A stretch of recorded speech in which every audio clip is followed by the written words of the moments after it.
All right, looks like we're online. So today I'm going to be working on procedural navmesh.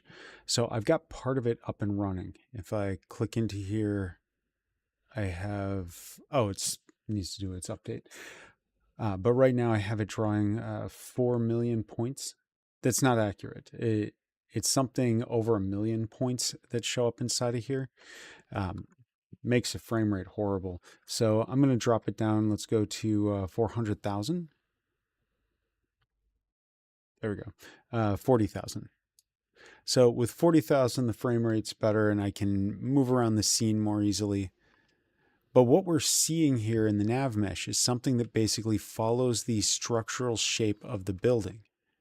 And sorry for all the blinking it's doing. All right, so inside of this, we've got different points that show up, and you can see like on the corners, we have one spot on each one from each one of the corners that are here. Now what I need to do is actually, I need to start connecting this up. So I had the original nav mesh system. If I look over here, Control Shift B. Oh, wow. This is my nav mesh system. It's actually functional, except for the fact that all of these are isolated right now. So what's happening is, even though we're seeing like the full nav mesh for my environment, can I, no, we're only seeing 40,000 points for it. Is this showing all the connections? The nav mesh uses the same data. Okay, yeah, this is using all the connections. No wonder it's so slow. All right. But anyway, what's happening inside of this is that every one of the triangles is effectively its own little isolated world. Now, each triangle, each vertice for each triangle is adjacent to the vertices for the next triangles. It's adjacent to the next triangle. It's actually matching the exact same position for the corner of another triangle. Now, I do need to resolve this, so let's come up with a way to do it. Let's stop looking at the overall object. Oh, that's better. Okay, yeah, now I only see the ones that I want, or the few thousand that I selected. So what is that, 40,000? Let's just go with 4,000. Okay, it's primarily this block now that I'm seeing. Okay, so the next stage that I need to do is I need to connect the corners, which also I'm a little bit surprised. Oh, this is a rounded corner. There's one here, here, and here. So if I click on something else, oh, click back to Traffic Designer, stop the drawing. There's actually a point here, here, and here. There's a triangle there. That's why I'm seeing the 3 points. Now, the way that this likely would end up working is that the points that are close enough will end up getting merged. But I still need from each one of these corners to stick out. So let's find a building with a sharp corner, like here. Okay, so this one, now let's turn the drawback on. There. So I can see it still has a point here, and it also has a point identified over here. If I were to go over to wire mesh, it's hard to see because of all the background stuff, but there is lines connecting these ones and a triangle line cutting through the rectangle right here. So easier to see when I'm moving.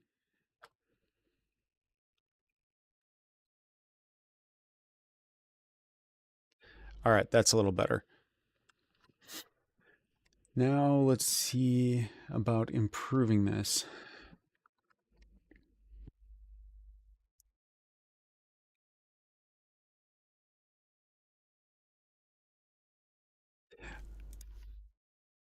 And okay, so what are my steps for improvement? Let's go to the code. Somewhere in my code, this is the notes that I had. Uh, so merge all close points. I was originally planning on taking the points on each of the corners and merging them, but I do need to keep them pointed away from the actual location, from the surface that they're on at the same time. And I think I need to put that one back in there. Because also if I have it join, well, if I have it join and it averages the normals out with it, I think that could work.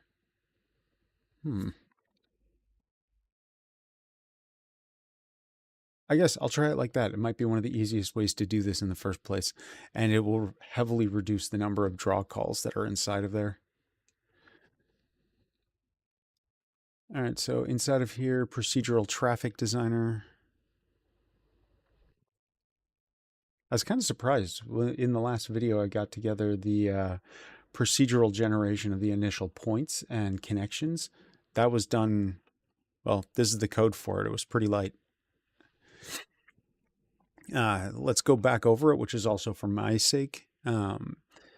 So these are the same notes that I just went over a moment ago, or lightly went over. I created a collection of what game objects that we were gathering this mesh information from. And then we're effectively going through every single game object, or sorry, every single, this is event colliders root.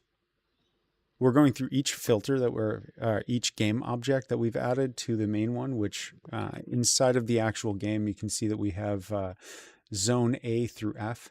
And then inside of here, we've added zone A through F. And these are my 6 primary sections of the world.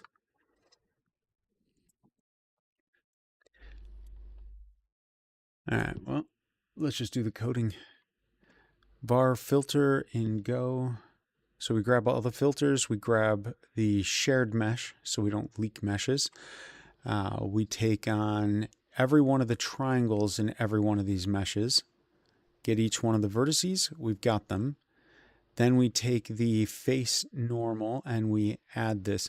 This is the point where I could check the list to see what's already connected, or I can do this in separate stages. Honestly, I think it would work better in separate stages. Like this is we're trying a bake. Okay.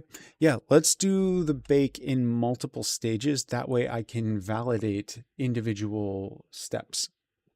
However, this one's honestly really hard to validate because of the sheer volume of data that it's trying to process.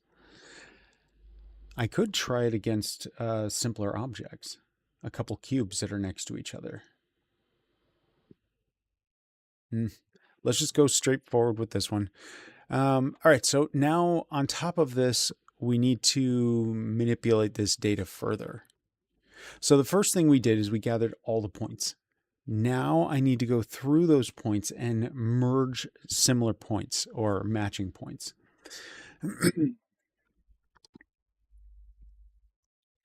All right, so how are we going to, we need to get close enough. What was it there? I believe there's a function inside of here already, inside of Unity for close enough vector threes, because mathematically generated vector threes, even though they're from like separate triangles and they're supposed to be using the same vertices, sometimes those edges might not be stored in the exact same way.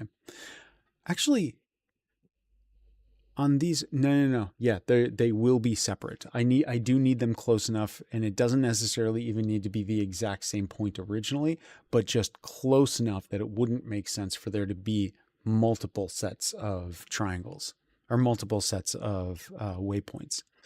All right, so we'll go through this at the end. We don't need to mark everything as dirty yet. At this point, we need to merge close enough.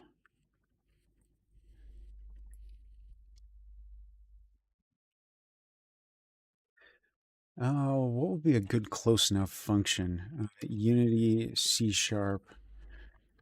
vector 3 close enough efficient. Let's see if there's some reasonable solutions out there already. Which vector operation is faster in Unity? New vector Vector 3 creation performance, that's not what I'm looking for.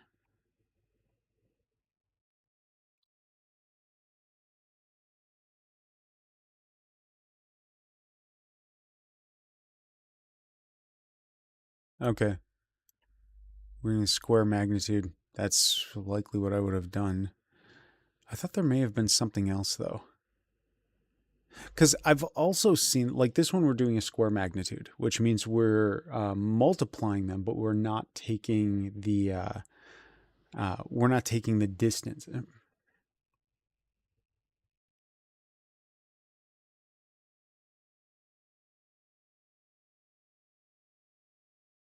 Multiplications are fast. I've just got a lot of them. All right, I don't want that to be too let's see, CPU instruction time for multiplication versus addition. Because there's a way to do this with addition instead versus addition. I think, though, that multiplication is generally down to like 4 CPU cycles, and so that wouldn't matter at all. Worst case, like maybe 7.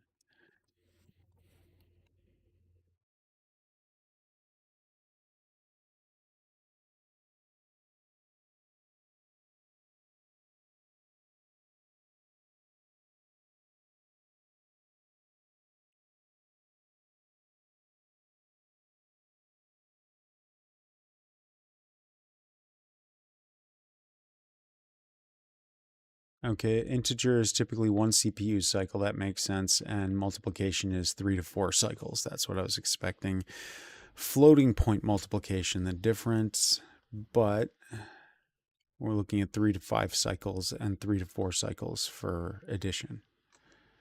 That's, yeah, okay. Not a concern.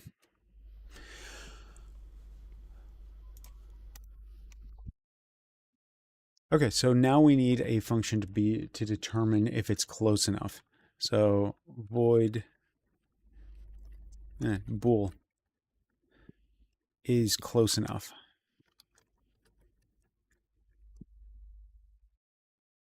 Also, this shouldn't have to jump around in instruction addresses. This should just be part of whatever's using it. So let's do aggressive inlining. What was it? Control Shift F. Inline. There we go.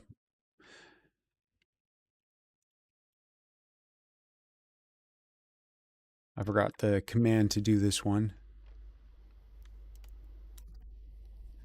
So this basically just tells the compiler that instead of doing this as a single line, what is this? There, yeah. Instead of doing this as its own separate method, it's recommending to the compiler to take this command and try to set it as part of the functionality where we call it. So it's as if the command never existed and the lines inside of it got placed inside whatever I'm using.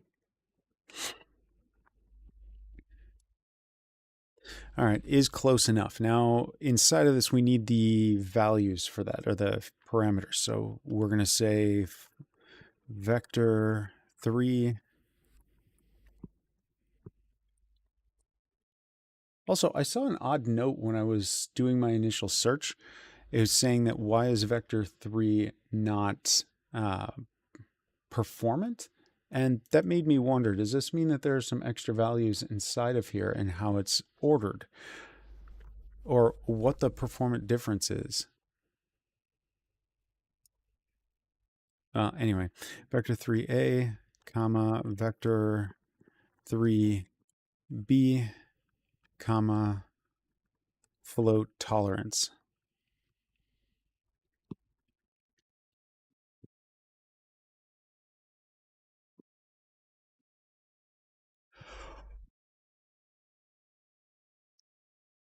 Oh. Okay, so to get the difference on, I need to get the difference and compare that to the tolerance. Inside of this one, I don't want to use square roots. That one is more expensive. Again, not too much, but the again statement is based on a lot of videos where I've said that. A, what do we have? Tolerance. Is this complaining because I misspelled it? No, it's complaining because it's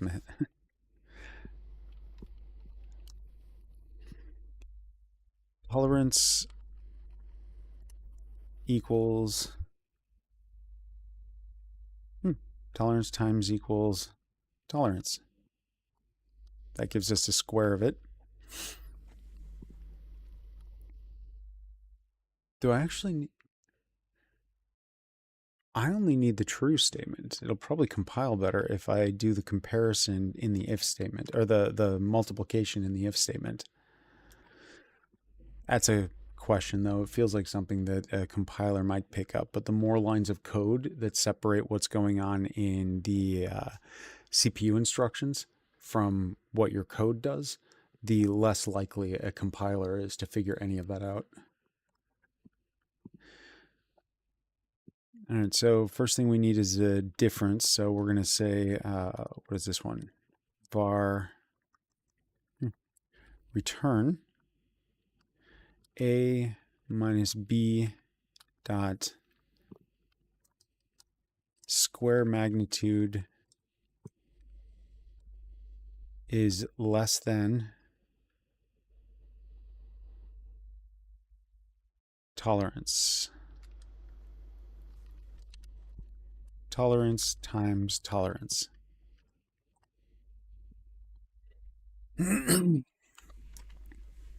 Okay. So in this one, I'm getting the distance between it. However, I was getting a different result from square magnitude than distance, than square distance, or magnitude and distance. There was a subtle difference that showed up in some cases, but I don't remember what that difference is. What was it? Let's just do a search. Okay. Square magnitude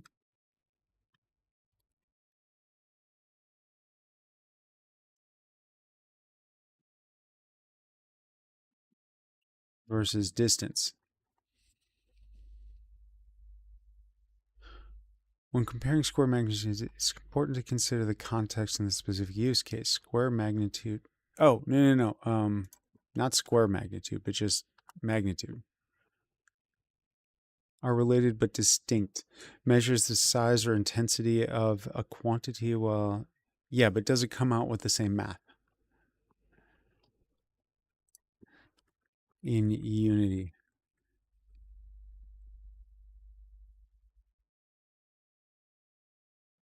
Like contextually, I get the concept of using a vector. You can use a vector for polar coordinates if you want. That's where you have whatever your point is, and you say one axis is the direction. Which rotational direction are you facing? And another one is the distance out according to that. And so you can use X and Y to effectively get from whatever point you're at, what is the difference between these two. And it could also just be your X and Y is literally the difference between 2 points, not from 0. And so you've got differences on how you can deal with that. Are both used to calculate distance between 2 points by vector 3 positions. However, they serve 2 different purposes and performance implications. Okay.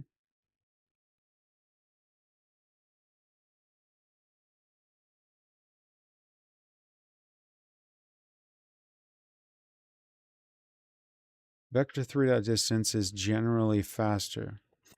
Okay, I don't need to worry about performance this much. Let's, in this case, let's just do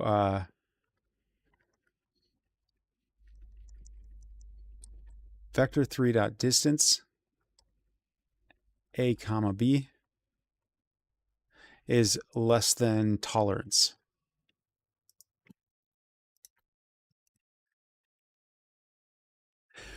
Okay, so inside of this one, we've got the distance. If the distance is less than the tolerance, which, am I spelling tolerance right? I do want to do that. Tolerance, it didn't tell me I was wrong. Oh, there we go. I am wrong. It does only have one L. Tolerance?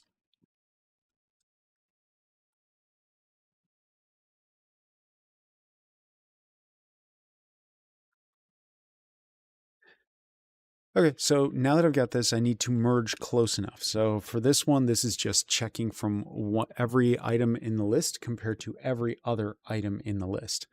Now, another consideration with this is, should I be getting rid of the objects that are merged? How do I handle this? And I think in this case, I'm going to create a separate list of Booleans to indicate which ones no longer belong there. And then I'll need to remove all that data.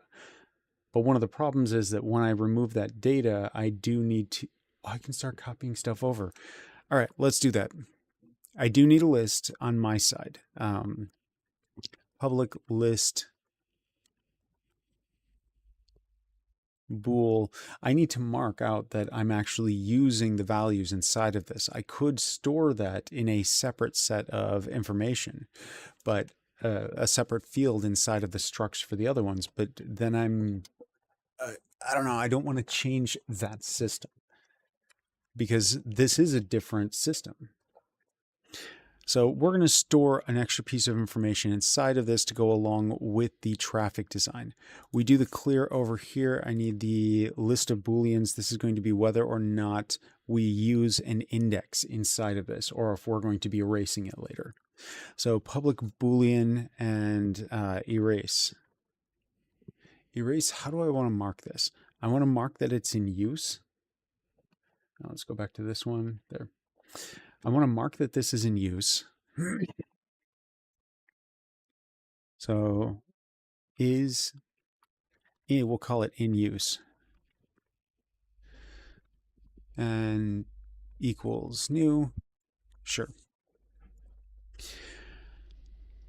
Now at the beginning of this one, we're also going to clear out the in use. I don't need a public one. This is one that we'll get rid of.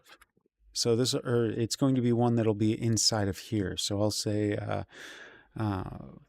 list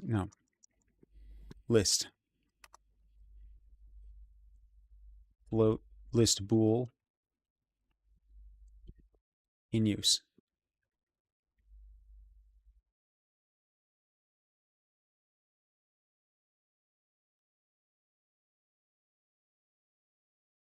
Okay, so for every one of these, mark out a point that we're going to define is being used by something else. So let's see, bool used.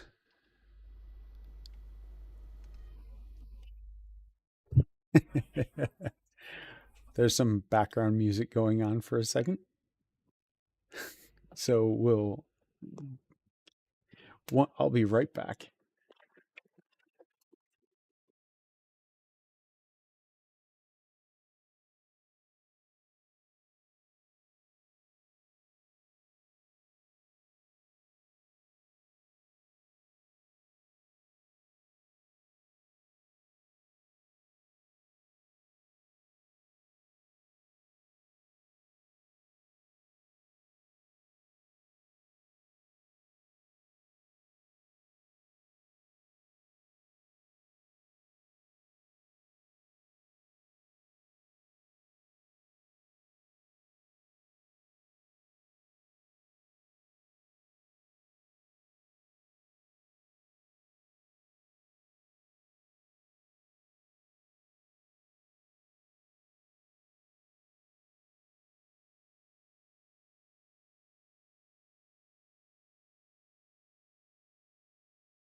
for commenting on that.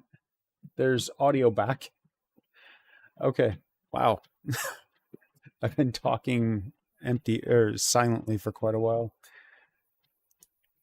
All right, so now in this one, we're determining whether or not 2 points are close enough. So I just did that one. But what I was commenting on is that we're determining 2 points on a surface.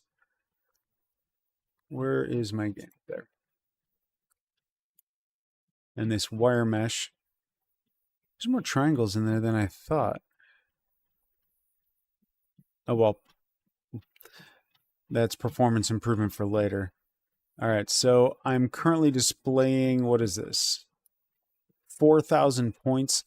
Now, each one of these points, so like here's a cube, or basically a cube corner. If I go onto the visual edge of this, let's go to this one. It's easier to see. And this is actually 3 points merged into one, and I need to basically come out 4 meters this way, 4 meters this way, and 4 meters this way. So along this surface, the parallel, or sorry, not parallel. I just forgot the term for it, but whatever. It goes the opposite.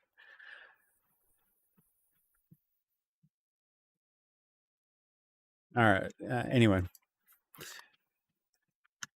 So if we are close enough to each other, if we're not close enough to each other, then we're not going to merge. But anyway, we move them out by 4 meters, and that means it's 4 by 4 for the triangle coming out this way and this way. And so now the distance between those is going to be greater than that. That one needs to be moved up to live. There.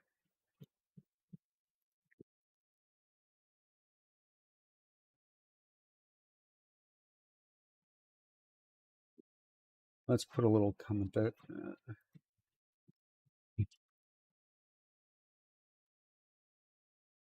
Okay, so anyway, now let's go back into here. Is close enough, N1 position, N2 position, traffic design distance from surface. This one is continue. So at this point, we've decided we need to continue because this one is not going to be processed. However, now that we are here, we do need to process the data. This feels like I should pass it off to another function, but honestly, so does just this section doing a different thing. All right, so what are we doing at this point? It's open to be compared. Merge N1/2. All right, now we need to merge the values, which means N1 needs to gain all the values that N2 had. All right, and if I remember right, okay, the used, first off, used N2 equals false. The N2 will no longer be used now. So that means that we'll no longer pay attention to it again. When N1 catches up with N2, it won't use it.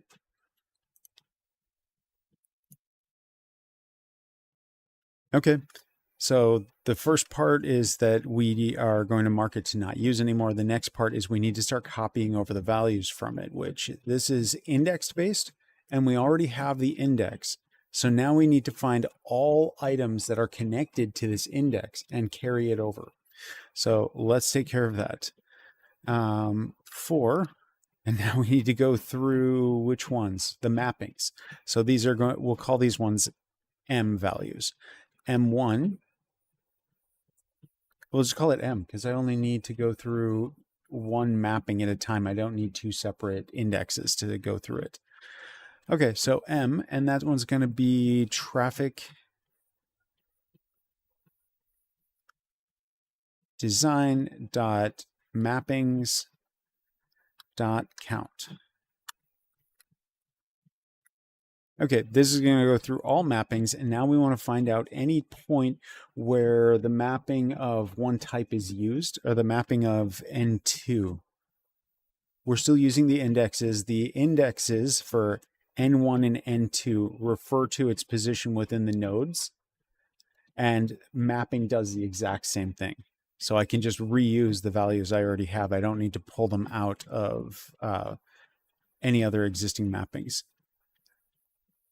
So in this case, I want to find out anything that connects to N2 and move that over and change it to N1.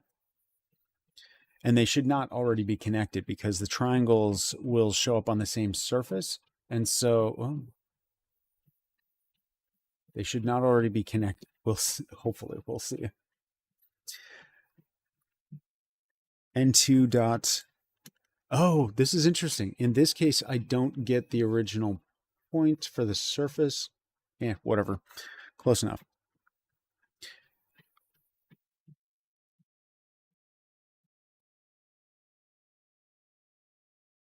All right, what do we have in here? For int I, int m. If m. Oh, I need the actual node. So let's get the mapping. Var map equals var mapping equals traffic design dot mappings m.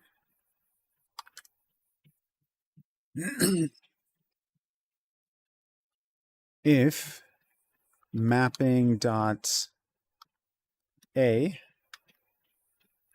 equals n1. Is it n1? No, n2.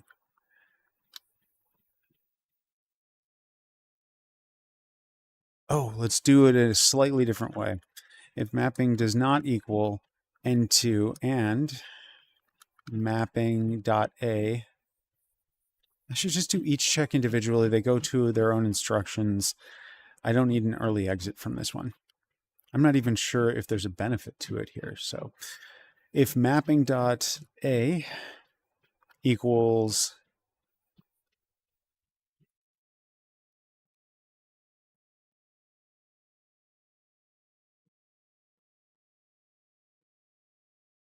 n2. Okay, if mapping.a equals n2, then mapping.a equals...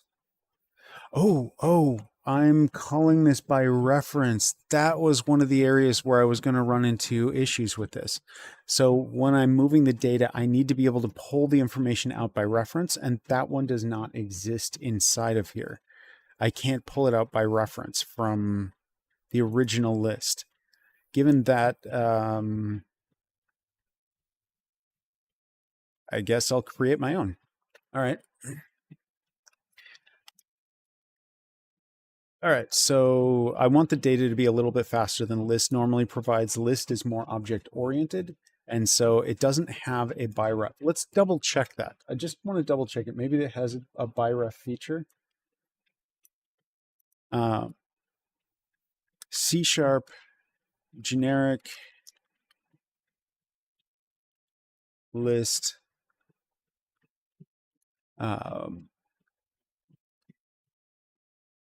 structs byref.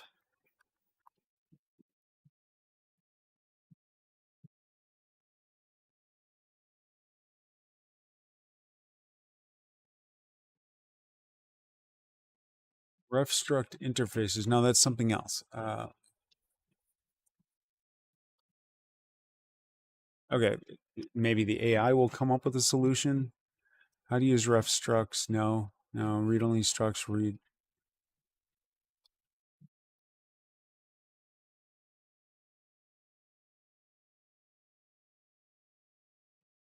Byref?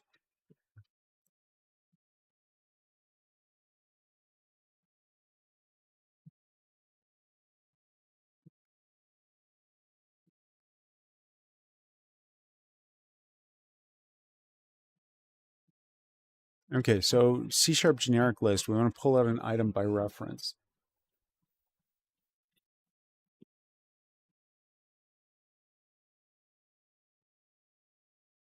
You can't.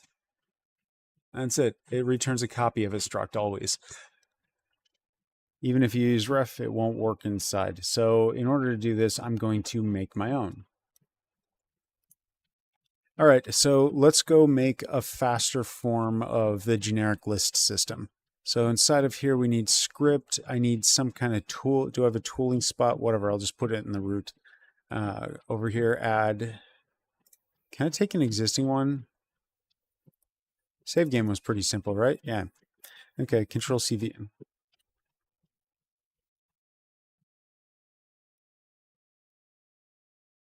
There we go. We're going to call this ref list.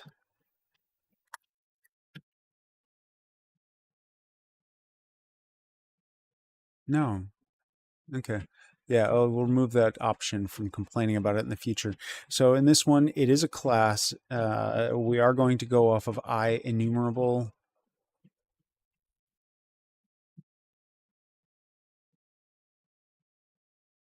No, no, we'll just make the functions directly off of this. We'll call this ref list T.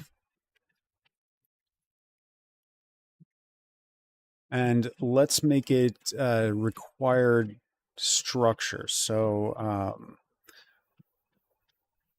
where T colon struct unmanaged, that'll be better. Where T is unmanaged. So right now what I'm doing is I'm creating a generic inside of here. So I've got ref, and that, just like a list, how you can tell it what type it's going to store. In this case, I'm going to have it store something that will be unmanaged. Unmanaged can be things like booleans, integers, floats, things that it understands as a data type. Now, that can also include structs, so long as the struct does not hold a reference to another spot in the heap. It doesn't like references. References require management, and unmanaged means that we don't have any management. So any struct that is just floats, integers, booleans, or even other structs that also have those same limitations, no references to a string or an array unless it's a fixed array. These ones, I'm basically guaranteeing that I'm using structures for memory. Okay, so now inside of this, I need to store the information. We're basically going to reduplicate how a list works. So inside of this, we'll say public. Do I want the data public? It doesn't matter. Private list, private T values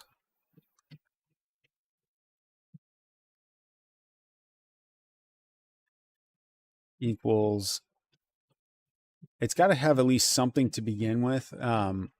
Let's leave it blank to begin with. Public ref list. And now inside of this, for the constructor, I want to pass in a default number that it's expecting to use. That if I'm creating an array, there is no point to creating it unless I trust that there should be at least 2 items. However, or at least 1 item. So I'm going to create the memory and set the default at 2. So float int default count default size equals 2.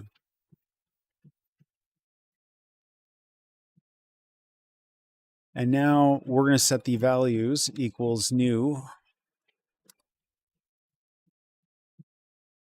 default size. Now I believe I have to put that in T as well.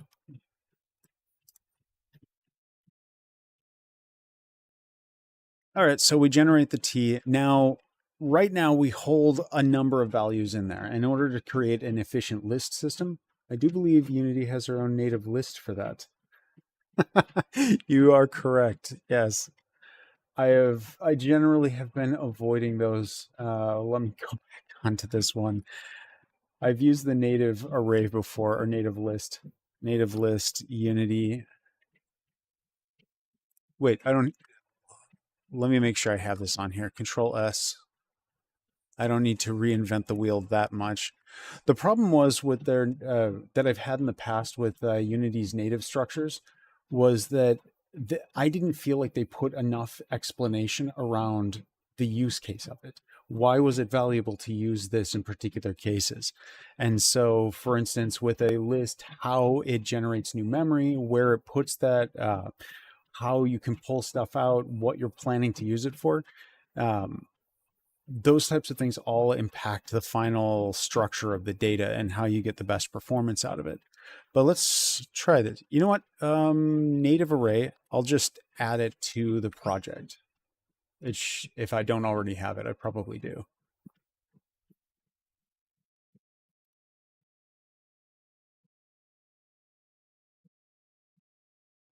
Okay, A-line, native collections from Unity. No, there.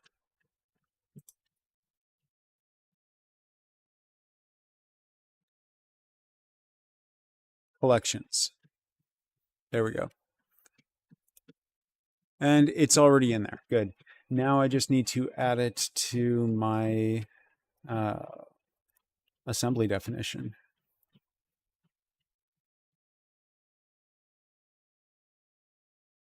Plus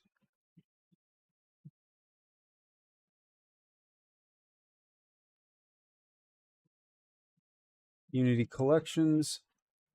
All right. Apply.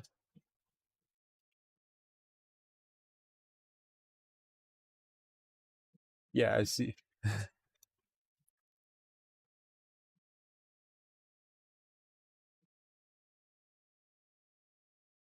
All right, so that's in there. Wait a minute. Why do I have Unity version control? You go away. Much better. I'm also the opinion to remove anything from the packages that I don't use. But I haven't bothered to go through them on this one yet. Now I have to wait. All right, so native arrays is in there. It should already have made the assembly over here. So now I should be able to use that inside of my project. For the native array, that requires that my mapping's over here. Native array and traffic designer, F12. That's currently a list. Public list, public native.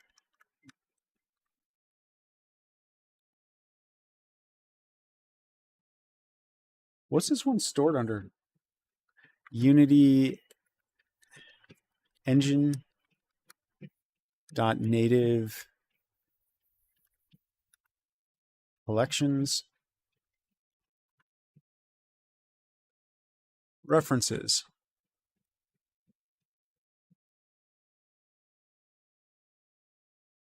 Collections is not under, oh, that's editor. Unity engine.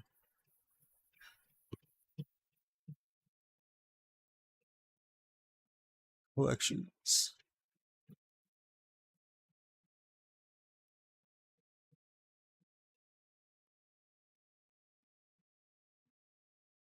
It's definitely not Unity editor. Unity collections. There we go.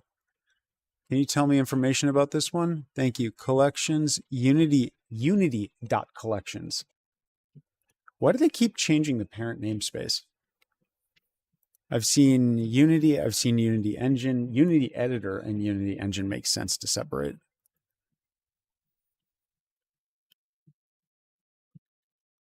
Unity.collections.native array.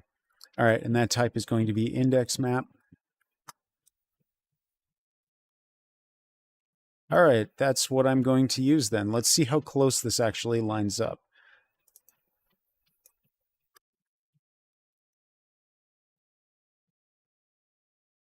We don't have add functions.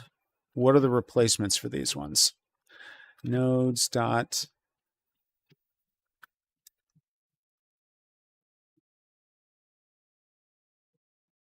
Oh, it's saying it doesn't know it. Well, no, it's got the uppercase one. Let me guess, your complaint is that it doesn't know. Nodes dots is created length count.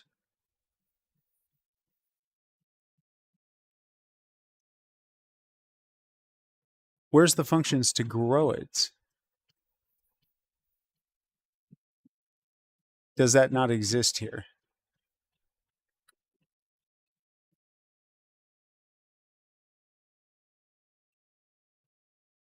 Yeah, that's a good point. They could have called it Unity Unmanaged or something like that, but I guess you're gonna make it a little easier. Just allocate, consume, dispose.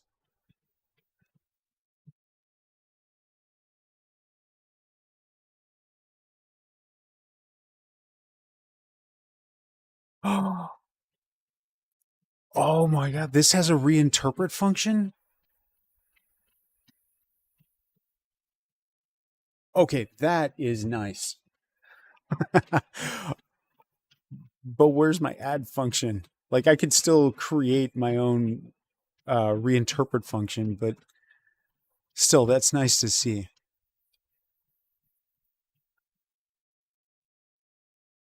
It's a length get.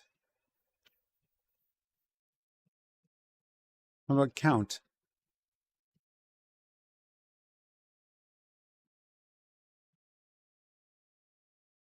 Oh, I'm doing native array. That's where you're supposed to initialize with the size. Native list. That's what I wanted. I couldn't find any of the functions I was expecting. Okay. Native list add exists. There we go. Does this actually have that other item in there though? Nodes dot. Now I'm really interested. What was that one? It was reinterpret. Oh, this doesn't have it? Oh, because even though it's for native, the initial object is still its own heap because it's dynamic in size. And so C#.net is still managing part of it, just the root element of the root data of it. All right. Okay, now with this one, length. Cool. I've never figured out how to do the native array or native loop for that. Okay. You cannot add. Yeah, because it was an array. I thought I was working with the list type and I had just had a typo and was working with the array.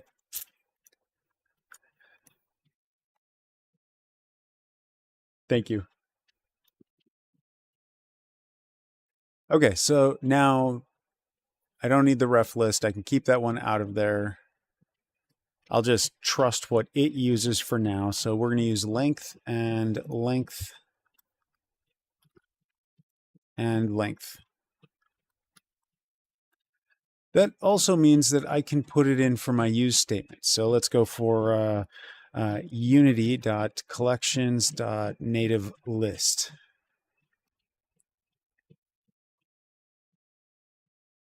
Good. I got a couple other things I need to fix. Length and length. Hey, and this one uses length instead of count. I like that. Okay, so next, mapping dot A. Now, this one,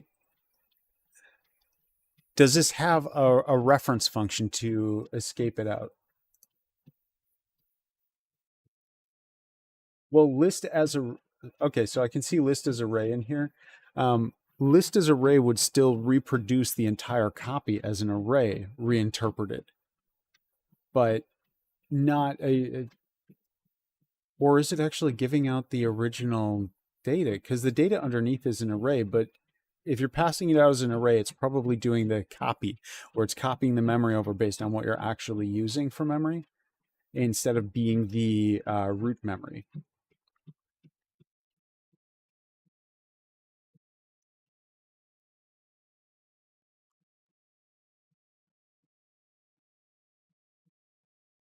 All right, so let's see.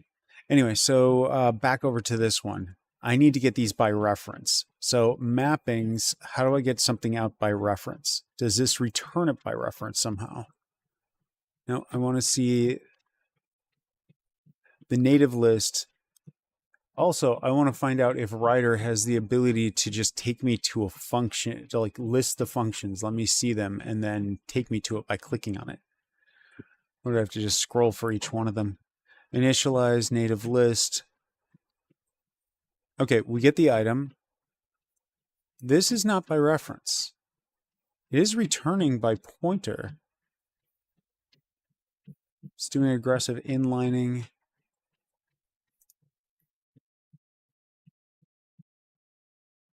Yeah, this is an area where I also like to get rid of safety checks. Oh, that's if it's enabled. Okay, perfect. Cool.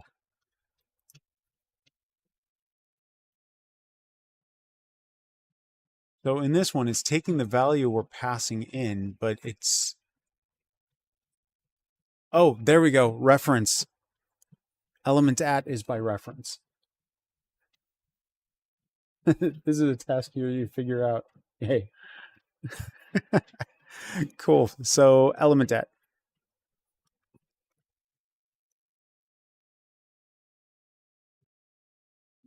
Dot element at. No, that's not used here. That is mappings dot element at. And that one is going to be M. Is that what I was just using? I think, yes, it was. Okay, now that's doing this by reference. So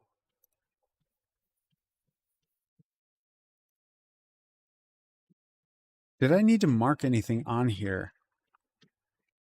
So usually I had to call out on both sides that I was using it by reference. Otherwise, I could still use the make a copy.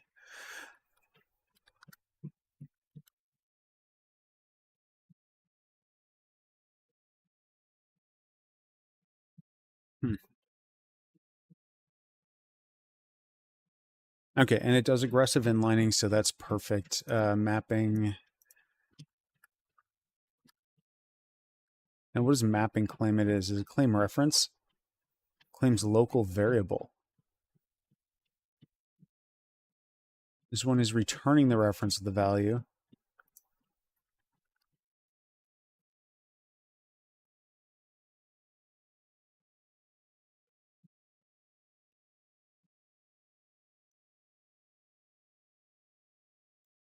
Okay.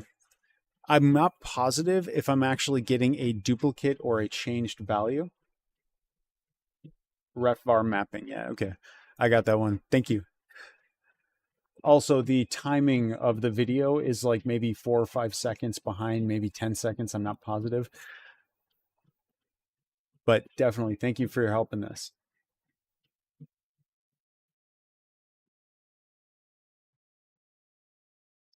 Awesome.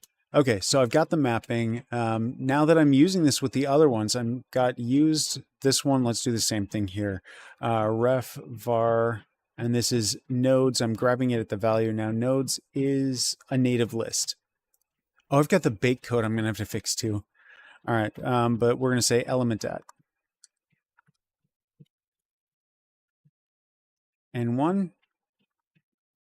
And same thing over here. Ref var dot element at. I feel like there's got to be a way to do reference by array index.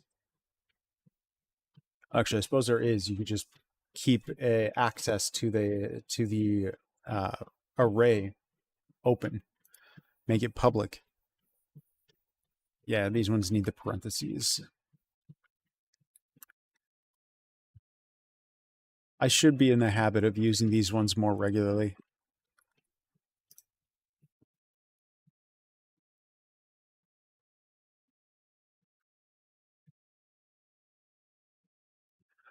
Okay, so I got the references. That's if I start changing anything. I don't need to change anything, but I also don't need to construct new memory for this.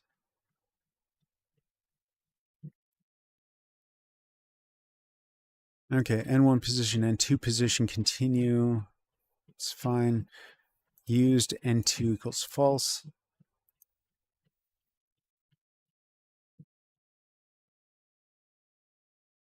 All right. And over here, what do we got? Reference mapping. Okay, we created the reference to it. So if mapping dot A equals that, then mapping A equals N1. Back to the original. If mapping dot A equals N2, oh, mapping dot B equals N2, mapping dot B equals N2. All right, so this now merged the mapping. The map could still potentially create duplicates. No. In the current structure, there's no reasonable way that it will produce a duplicate. No, it absolutely can. So two different vectors I could have two triangles right next to each other, and I merge one set of points, and then I go over and I merge the other set of points. However, at that point, it's already been whatever. I might still end up with duplicates that I'll have to erase at the end, and that's fine. Okay, so we've merged 1 and 2. That really is all that's necessary for this one, because I don't need to add new mappings. I'm just changing the existing mappings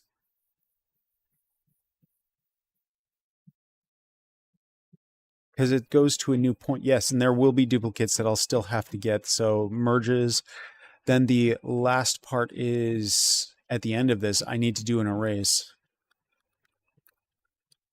Erase duplicates, because I'm not getting rid of the duplicates in this one. I don't want to alter any array structures while I'm still inside of a loop. All right, so now to erase duplicates, I'm going to track starting from the end and go backwards.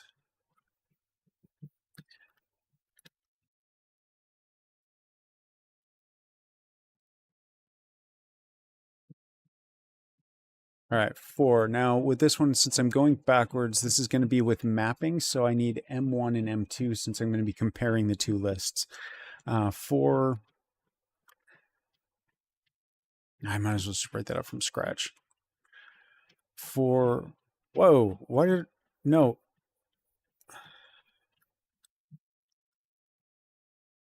Int M1 equals, and what is this one? That's going to be traffic design dot note dot mappings, and 2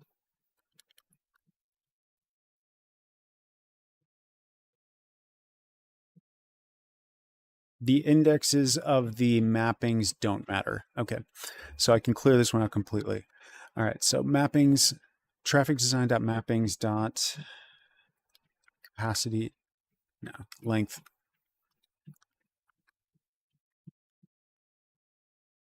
-1. I is greater than 0. We don't need the last one because we'll be comparing that one. We aren't going to compare the last one.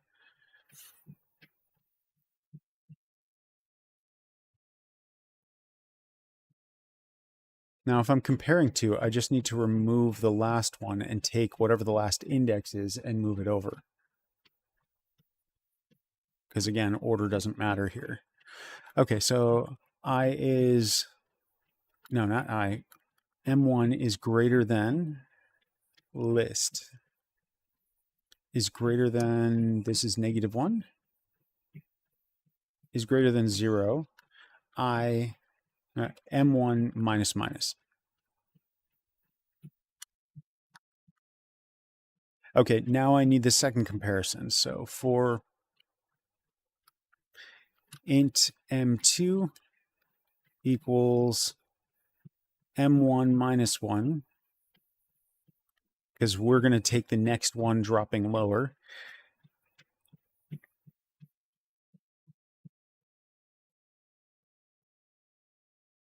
Equals M2.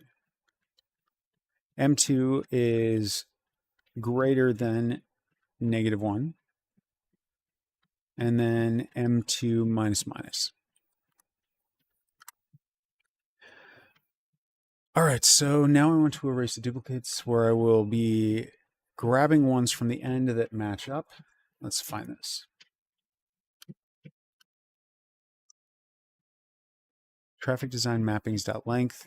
We're going through each one. We've got M1 and M2, and we're going to compare if M1 and M2 have the exact same information. Now that could be BA, the BA could be swapped. So let's check this one out.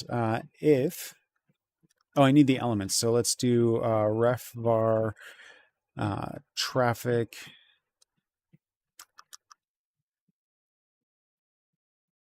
map1 equals ref traffic design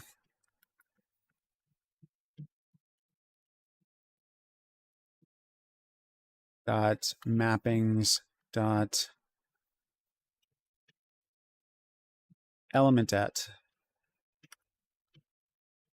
M1. All right. Ref var map 2 equals ref traffic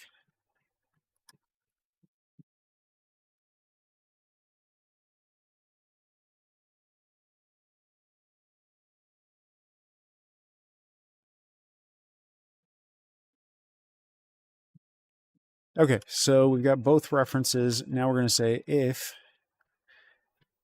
map1.a equals, I need two separate statements on here. So let's combine this out. Map1.a, hey, wait a second, has both A and B present. That's what I need. If map1 dot has both map2.a, I already put a function in to evaluate this, map2.b. If it already has both, then we need to merge both.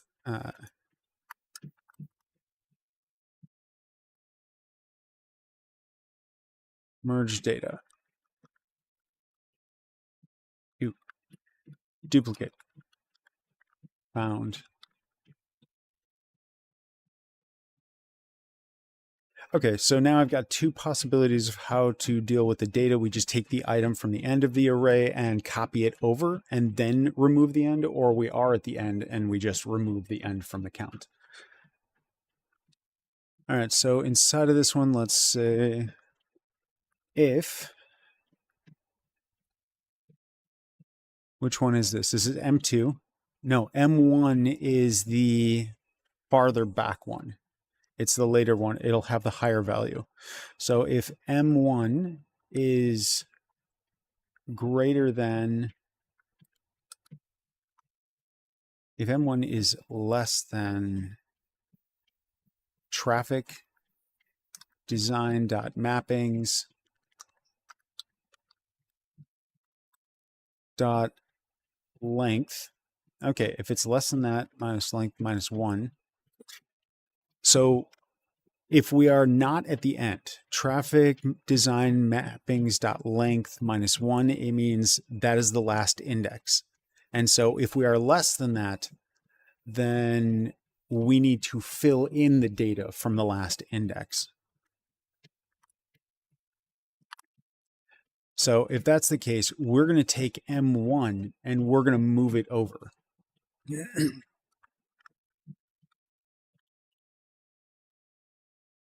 M1 dot.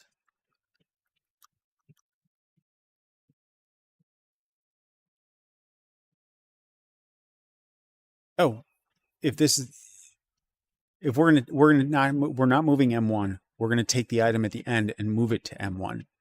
All right, so traffic.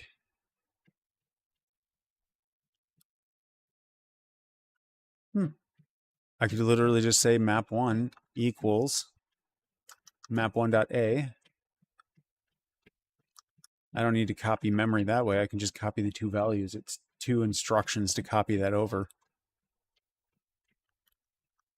Oh, no, I'll use the actual traffic design dot mappings. I was looking for the easiest way to do this.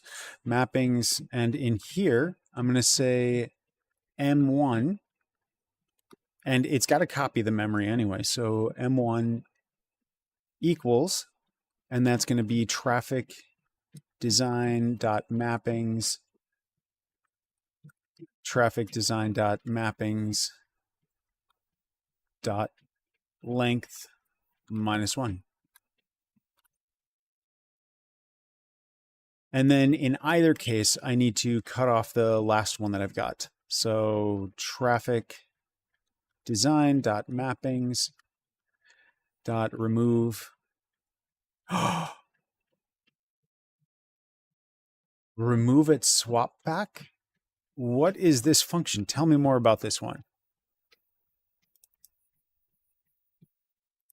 There's no IntelliSense. There's no IntelliSense that came with it. Why didn't it tell me any of this? Copies the last element of the list to the specified index and decrements by 1. That's what the function I was about to build. It's got it. Thank you for suggesting this one again. Wow. That's perfect. Okay.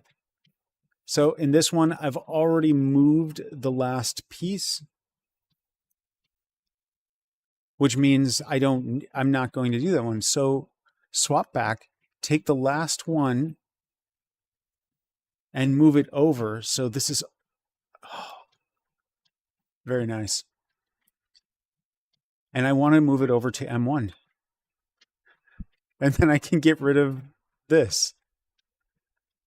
I assume this handles for the case where it's not at the end, or do I need to do that because it's in the end?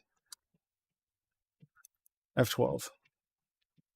Copies the last elements, decrements by 1. So in this one, list, remove, swap back at, do we actually get to see the code? Do we have an if statement in there at all? We get the copy from length, we grab the pointer, we move the information over, and we decrement it by 1.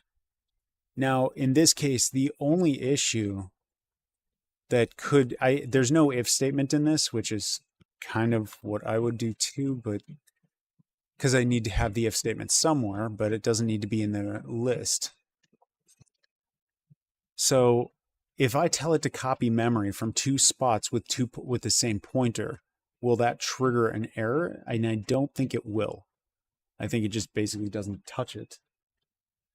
Because even if that would compile, assuming it compiles and they don't have any kind of weird error on it, it would just give the instructions to say, hey, here's this copy of memory. Now let's paste it onto, now let's put that memory here. And the CPU would effectively be like, well, there's nothing to do. It's still confusing as to whether that, like a negative 0 or a divide by 0 exception technically doesn't need to be an exception that gets thrown.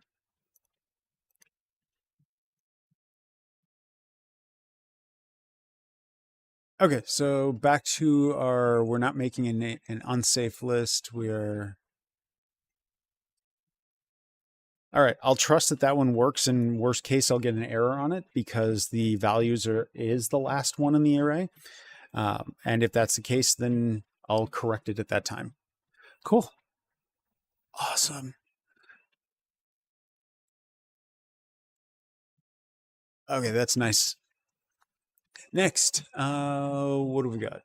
We erase the duplicates, so this gives us our values. This should greatly reduce the number that we have in there. So let's go save it, Control-Shift-S, and return back. Oh, I'm probably going to get build errors. The traffic designer has a baking system in it. Count. Yeah, I've still got more of these to fix. Length.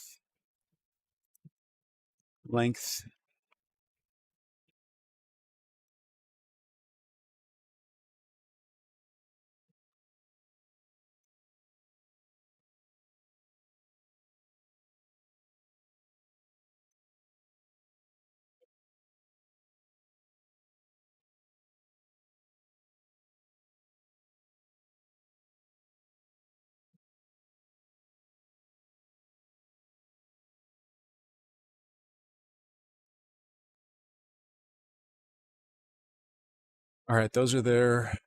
What's next? There's probably other things I could take advantage of this for the baking process, but I don't need that right now.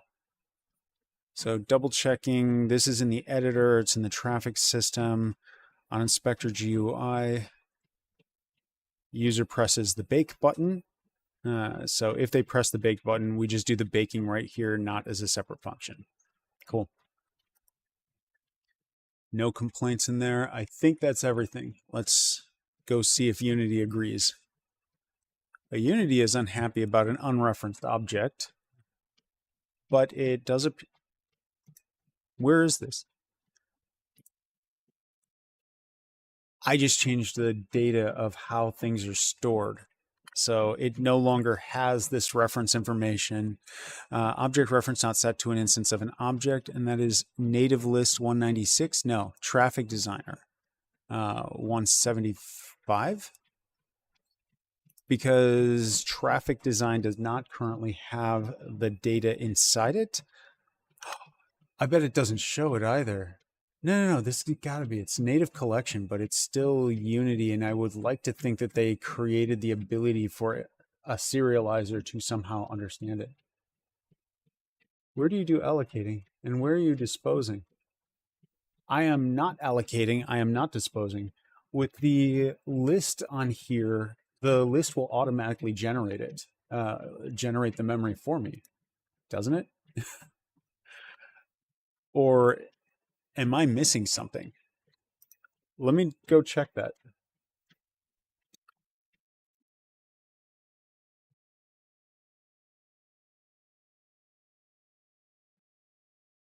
Unity native list example.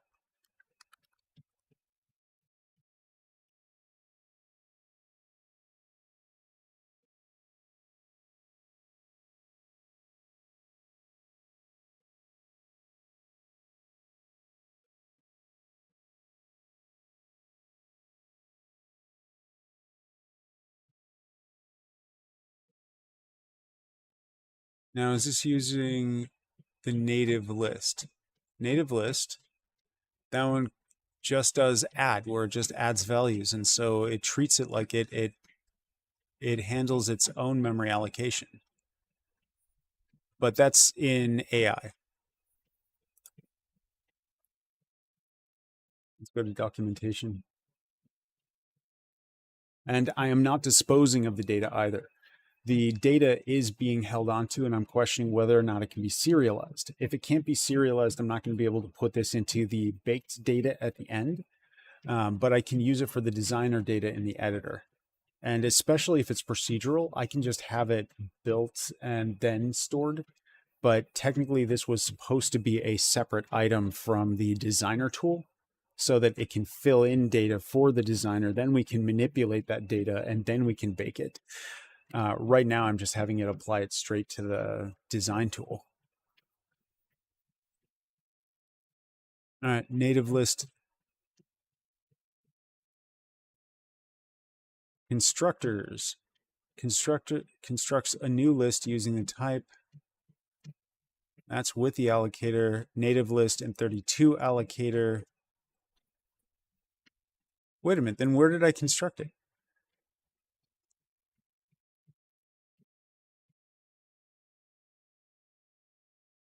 So like used. Oh, where was that? Unsafe list. So apparently I'm using this wrong. Ref list. No. Save game, traffic designer. Procedural traffic designer. That's not what I was using though. It was not save game. Game object, traffic designer. It's inside of traffic designer.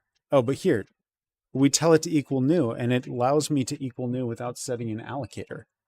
So new, and this is a native list. I could pass in an allocator, but I don't need to. So what does it use in this case then?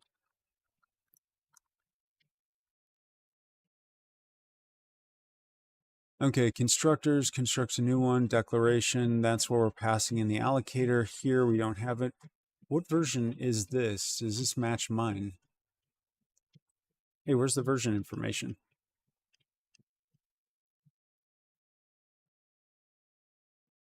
Okay, I don't see anything where it says what version of the code this is.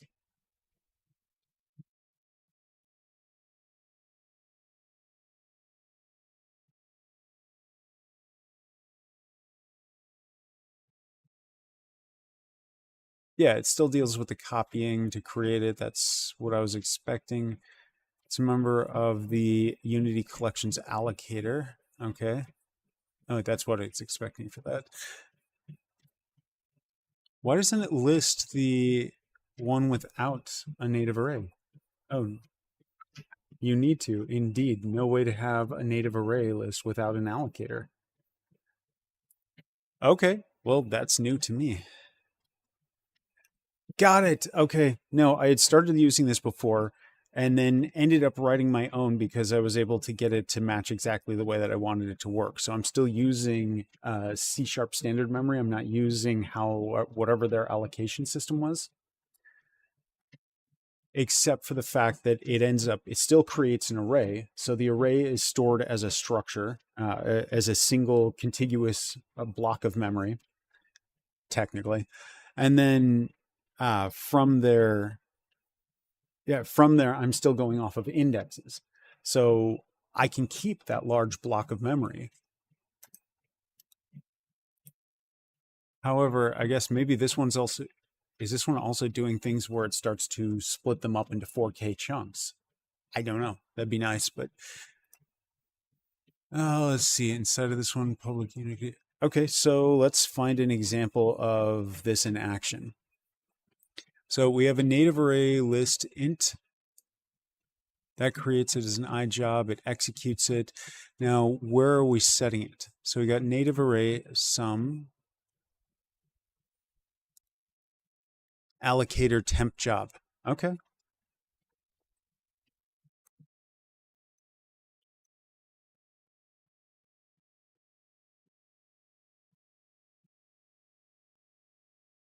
So traffic design clear, not this one, new. And this one is going to be with the native array. I should already know certain pieces of information it can use. I'm not adding anymore. So I just need the however many items are already in the nodes list. Do I already have that information? No, I don't have that information at the beginning. All right, so this one wants an allocator. It is allocator dot. Now, which one do I want to use? Use an allocation for the lifetime of a domain.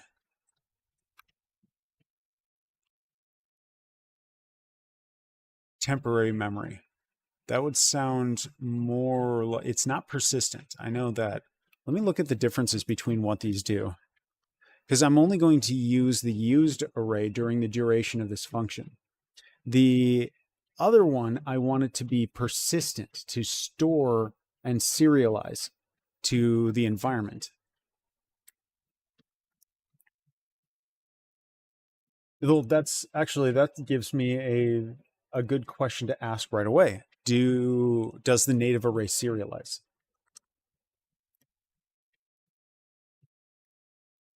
Does native list serialize in inspector? Does not serialize directly in the inspector. Okay. In this case, I am going to change what I'm using. I'm not going to use the native list. I am going to be using my own in this. All right, there's too many hurdles that I'm having to jump over, and part of this is that the design information does have an appearance that shows up inside of here. I want it to be able to save, and I don't want to have to regenerate all those wheels. In this case, I can make a generic list and make the list public. or the array public, but then have the management tools on it to give me by ref access to the array and to the array variables inside it. So I can let .NET manage the memory of the heap, and that's fine with me. And then I will just operate sequentially in memory when I'm actually using it. Okay, so back to unsafe list, the one that I was creating, ref list. Okay, so inside of this, we've got the values. I'm going to make this one public. Wait a minute, is Unity going to recognize this? When I state that state its type, I'm going to create a quick test for that and make sure that it can. So up here, let's put in public ref list vector3, because I don't think when I was building this before, when I created this system before, that I actually had serialization as part of it. So I don't think I tested whether or not I could use an unmanaged array, generic array, and get the inspector to recognize it. Unmanaged array.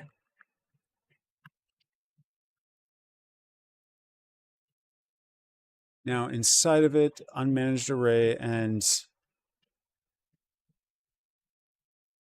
it should have a default constructor, which I think it does. I think I set the default to 2 for that. So let's check that out.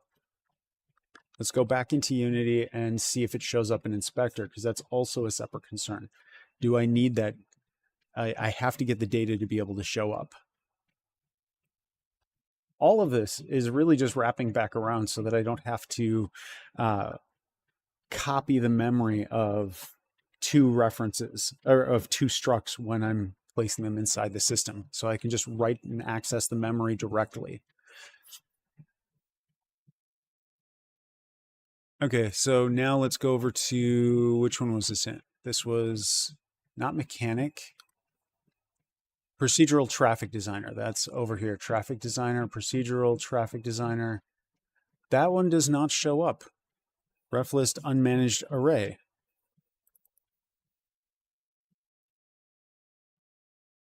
F12. Public class T, where T is unmanaged. Oh, yeah. System.serializable.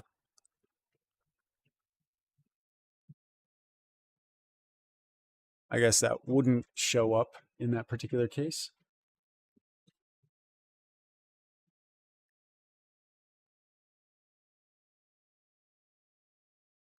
It's Unity done. There. Object reference, not happy. That's fine with me. Unmanaged array. So we've got the unmanaged array. It's got the values in here. That one shows up inside of this. Perfect. So let's go ahead and finish out this class then. What time is it? 12:12. Got time. All right, so now I need to be able to add a new one. And so that one should also be able to support default. So public T, no, public ref T add new. It can't be by reference if I'm adding new. Add empty. And default. All right, so in this case, I want to add a new one, and I'm just going to start using it off of the reference it returns to me. So in this case, we're going to say public, what is this one? I need to be able to add it first, so that's got to be the separate command. Public, do I want the index? Do I want the integer or the actual value? Int add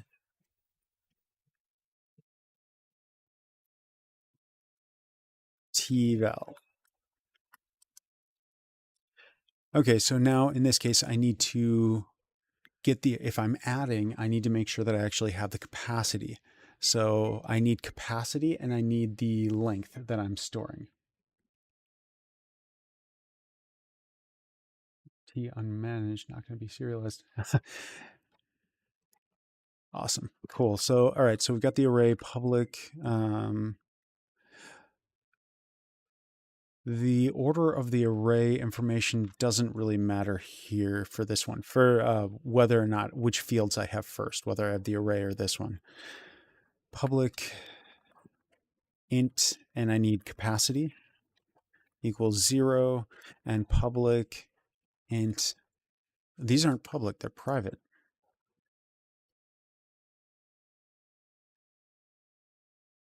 Public int capacity.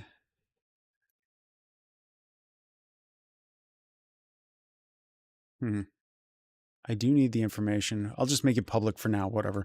Public length equals 0.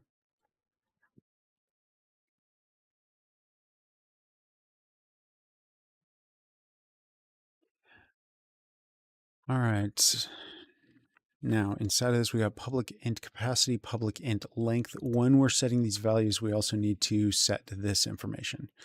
So now I'm going to say length equals default size, and also capacity equals default size. Oh, no.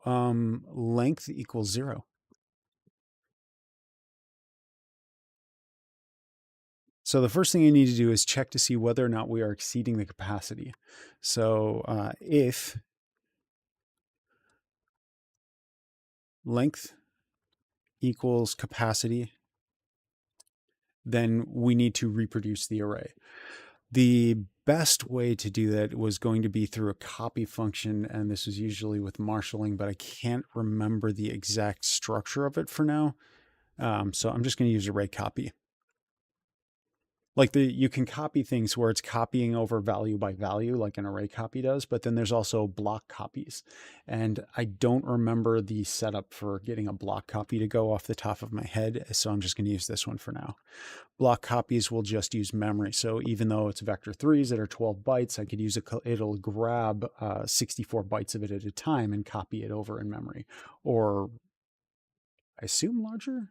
No, because it's still just the memory copies. It's the buffer cache line sizes that it's limited to for copying. I think the function, you can tell it to copy whatever and it'll still use that size. Anyway, array.copy. Ref values. I need to replace this one. So we're going to say T. I need to increase the capacity. We'll just do that line by line. So values, T, what do I have here? The type is T array v2 equals new.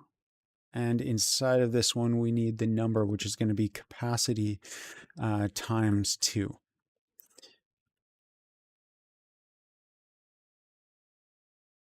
Still need the type.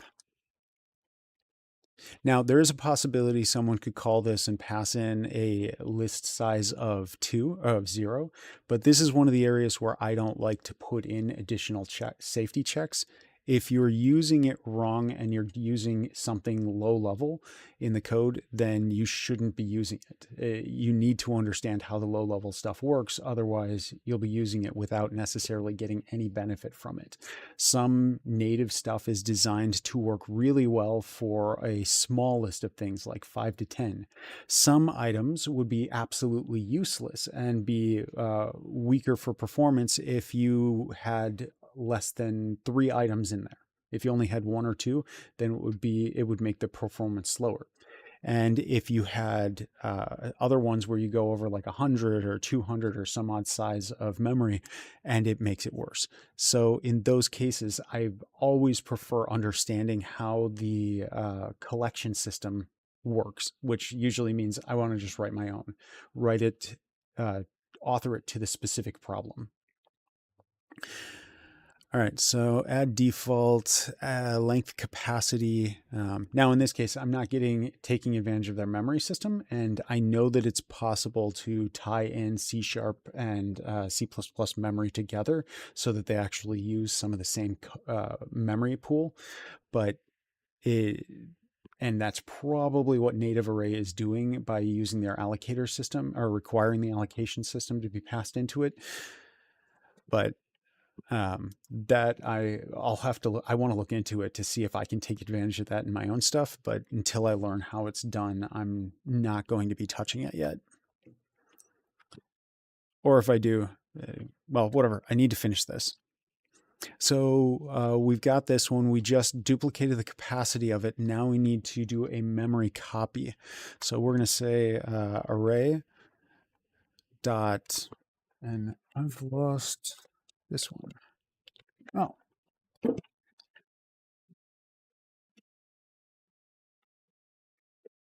I just lost heat. I'm working in my garage right now and it's like 12 degrees.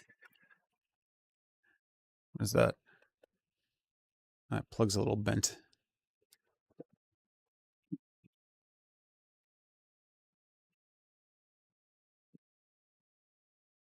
There. Heat. Cool. Array.copy. And in this one, does it have block copy? That would be so nice if they just put the block copy functionality directly on array. Array copy. However, it wouldn't make sense. You wouldn't be able to use it unless the array type were unmanaged. Array dot. Well, technically the array would still be just an array of pointers, so you would still be able to do a block copy on it.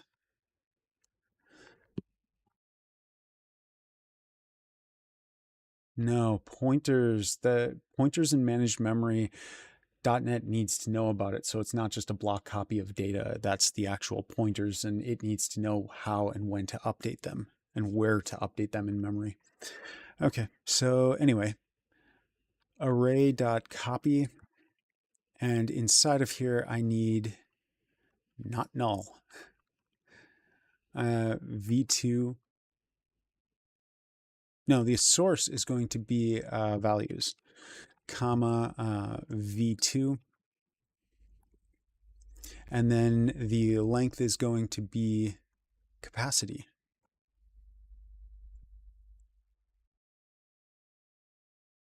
Yeah, okay. Now we take capacity and multiply it by 2. Multiplication still takes 3 to 4 CPU cycles. But this is addition. So plus equals capacity. We double it. We're already at capacity and we need to increase it. Okay, so we've increased the capacity. Our length is still the same. We've just increased our memory. No. One more step that needs to happen in here, and that is values equals v2. We're changing the pointer of where that's going in the heap, which will destroy what values originally was. Okay, so now with this one, we've got the length. We need to add the item to this. So that is literally going to be the length of it marks the index. So that is values, values length plus plus equals val. Okay, so that puts that in there. Now we have to do a copy when we're initially putting these ones in here because we have to copy it into the positions that the array, the array of memory holds onto. That way it stays sequential. Okay, so now we add that. Now we need to pass back the length. So return length. I've never tested if return integer plus plus will return the value and then increment it and store it, or if because of the fact we are escaping the function that it fails to do the plus plus. I suppose if that's the case, it'll complain.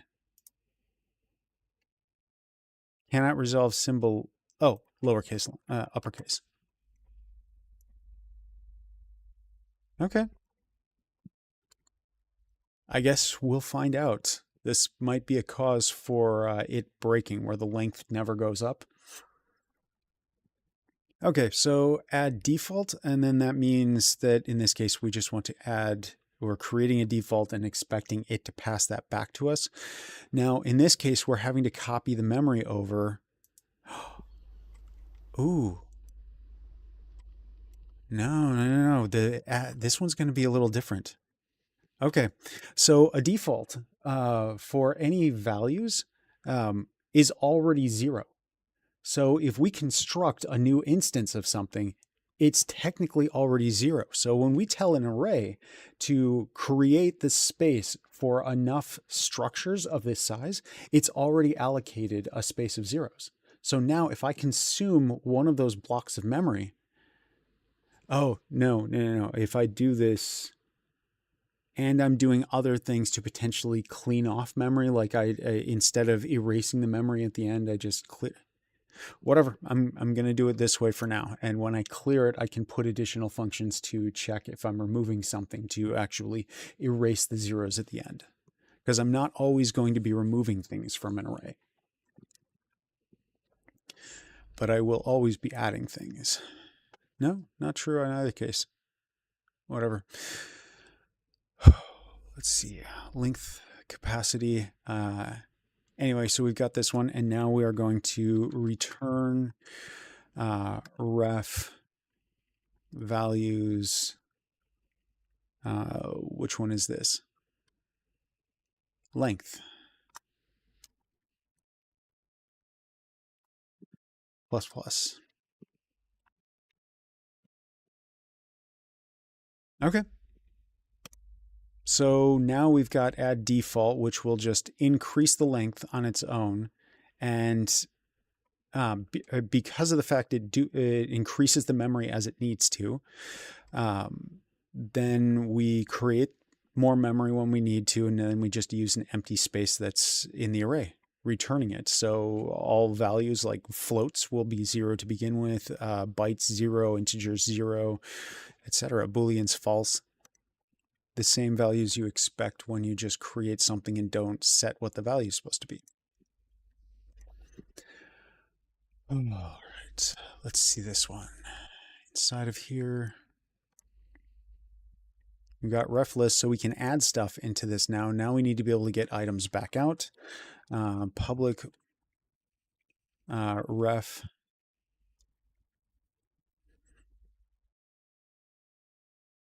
getting items back out. I'm using a list to provide functionality and make some steps of it a little bit easier.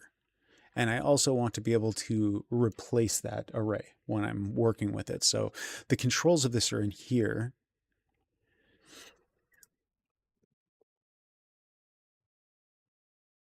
Let's see.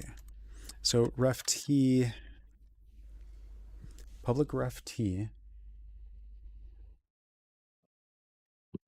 Make sure that's set to the latest. Good. The next one is I want to get the value back out of this or interact with the value, and I need to do that by index. So public ref t, and the value I'm getting back out of it needs to be based on, I'll just call it get.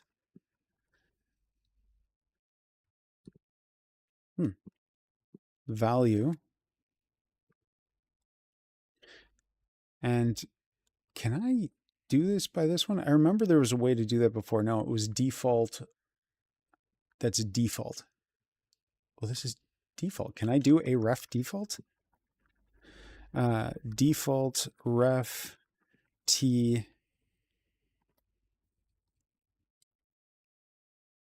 I. What was a default function inside of this? So if I were to go to an array, for instance, array of 12. No, what was the default functionality? All right, C# default function.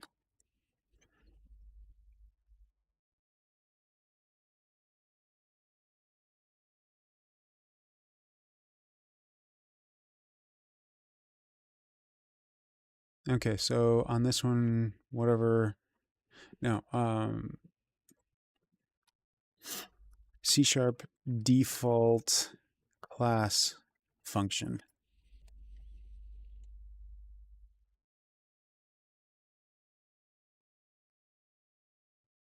for an array.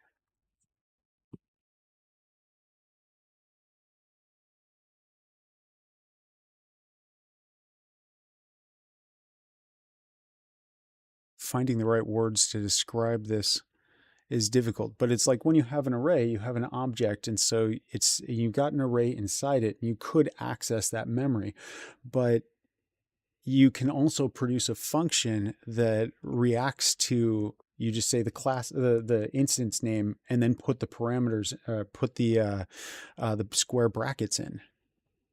Did this figure out what I needed? No. What is a default function in C#? Can it be an array?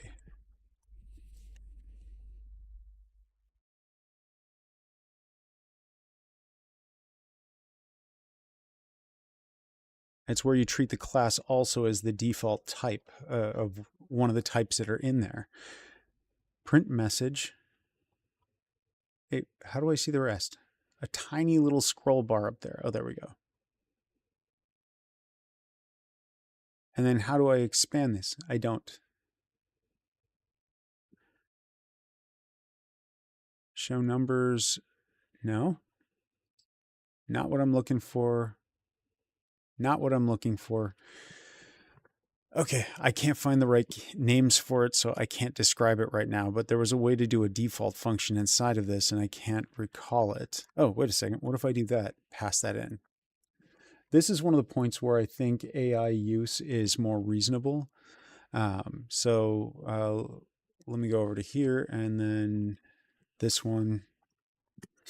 I'm trying to create a function off of a class in C# that has a default, that is a default, is default. I.e, if this were part of class I map, then I could use this code. Var m equals new map, m1 equals 12. Default indexer. Yes, that's it. Okay. Oh, it doesn't use the word T in it. Is that the, okay. And I messed up by using the word T. Can I do this?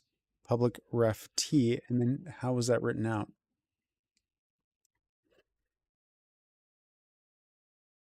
This, got it.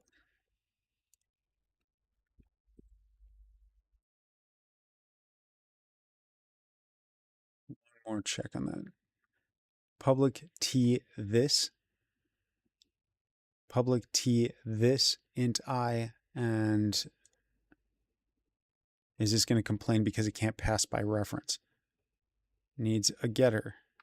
A ref returning indexer must have a getter. Get set. Okay, perfect. Okay. Get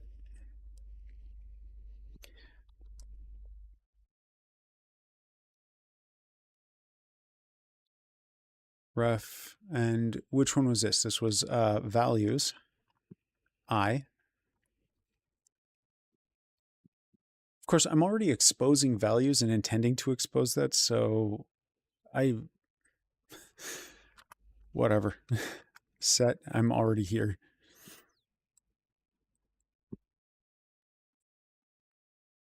And now this one is, I'm just going to trust that they know that they have the count, they have the length, they know what they're doing with it. Values, length, I,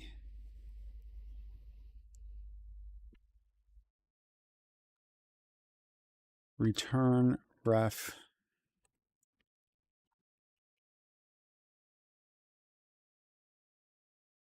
Oh, no, I already returned the ref value. So in this case, I need to set the value. Now, values I equals ref value. Can I do it that way?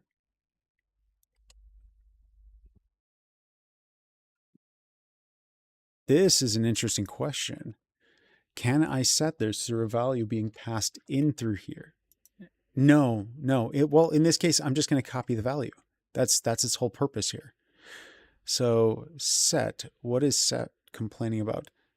A ref returning indexer cannot have a setter. Oh, well, that makes sense. I was wondering how I was supposed to solve that other part. Okay, so yeah, no, it wasn't default construction. I used the term default in there, and uh, I'm not sure what to call you. If I should just call you Bell Hair or Belcare or Lehman or Lyman, I don't know. My apologies.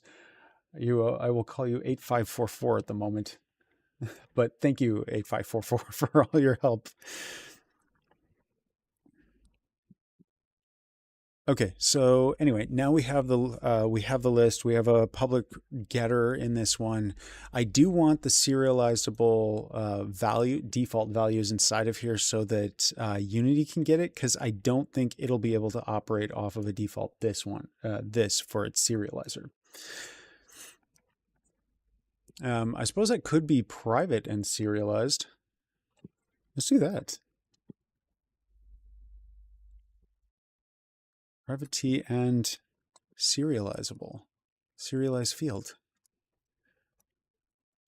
Okay, length and capacity are in here now. Save that one and go back to Unity. I just want to see, does that one actually work? Do the values still show up inside of there?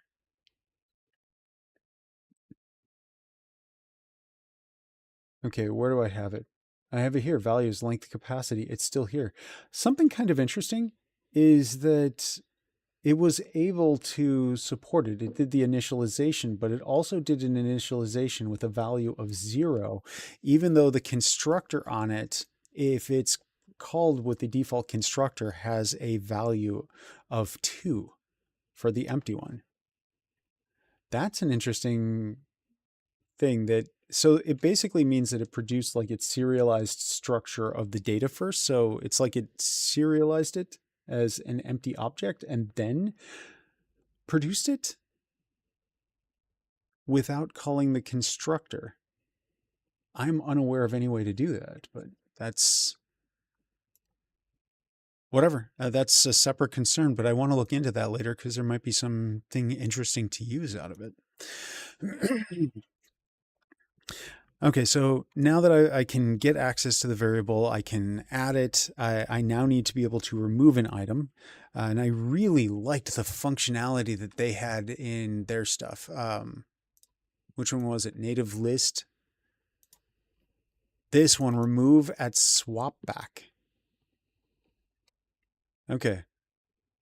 So this one, we are getting the pointer to it. Technically, we don't need the pointer.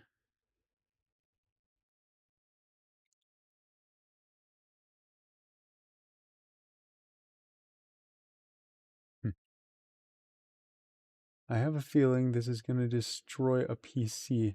I just have no proof for it.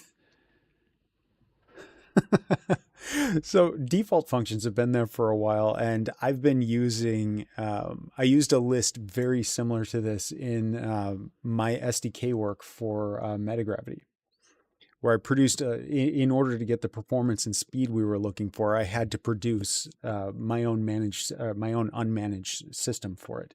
Now, technically, I was still operating within managed space. I was just indexing and managing my own structure memory inside of it, similar to this system. And when I ran tests on it, this was both against mobile on AMD, not on AMD, on the the mobile processors, which is using more like the RISC architecture, and the x64 architecture. Testing it on both, there were cases where this ended up faster than list for the same type of for using struct references, copying, and dealing with the memory. And it proved stable on those within those systems. Now, maybe there is something that I'm doing this time that's a little bit different, but this is still largely the same type of code. So next, public, I need a copy function. No.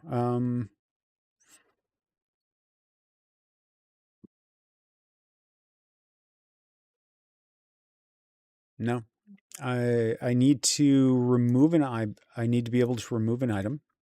So public void remove, and I need the int index. Okay, so this needs to remove an index, and for that one, for these ones, I want to be able to automatically alter the index.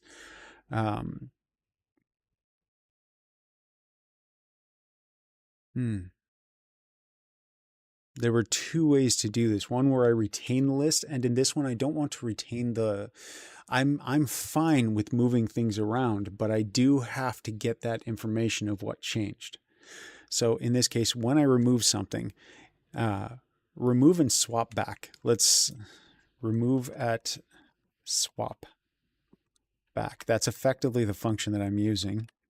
So in this one, I pass in the index, and it's going to just copy the information over from the last one and effectively do the code that I was working towards originally. Or was that? The remove and swap back. All right, so in this case, I need the one at length -1. So we're going to say, what is this one? Values.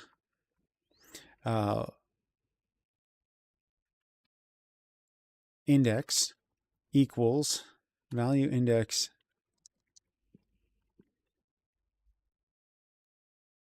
equals, what is this one? Values dot.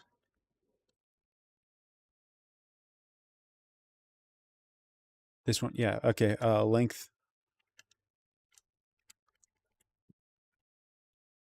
-1. Okay, and then we're going to say length equals length minus.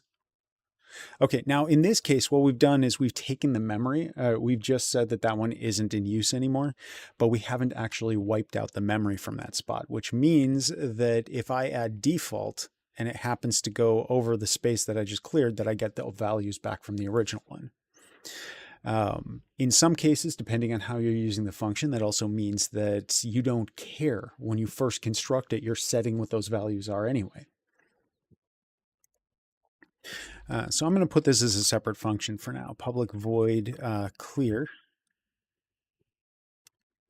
Public void erase int index.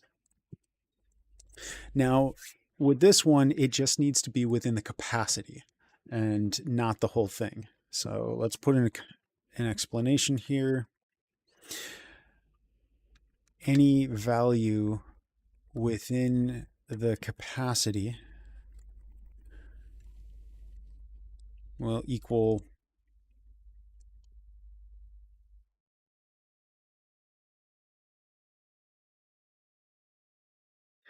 any value within the capacity will be erased.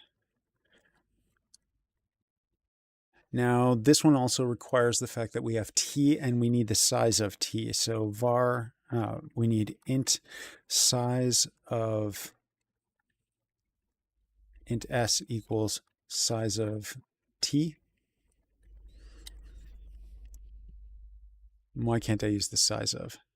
T does not have a predefined size. It can only be used in unsafe context. Fine, unsafe.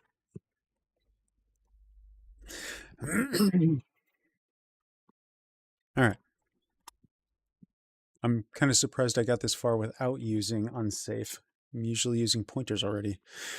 Okay, so now in this case, I want to clear the memory of a function. And in this one, I don't know what type it is. I could just set it to equal a new instance, a default. I could just set the index to equal a new. I'll just go with that for now. Another alternative is I could have gotten the size and then done a memory memory write, where I'm just writing zeros to it. But in this case, I'll just say, what is it? We're clear. We are erasing that value. Who cares if it's one that we manage? We're just setting it back to default. It's another interesting way to use it. Where is that one? That is values. So values index equals default t. Okay. So that clears it out, sets everything back to default. That does our remove and swap. We've got a remove and swap back, which can call it erase after that to get rid of the end. I also want the inline. Give me aggressive inlining on this one. What was that one called? Procedural traffic. I created a function that was already starting to do that. Yeah, there we go.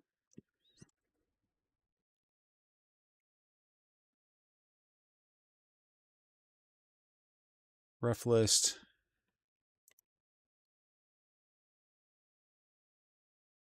Well, this is being used by separate classes. I'm not using it within the same class. So inlining, would that even matter if it's not static? I don't think it would. Okay. Yeah, I don't think inlining is going to have any benefit, but whatever, I'll just put it there. No, I'm not going to put it there. Why have it bother if it's not going to affect anything?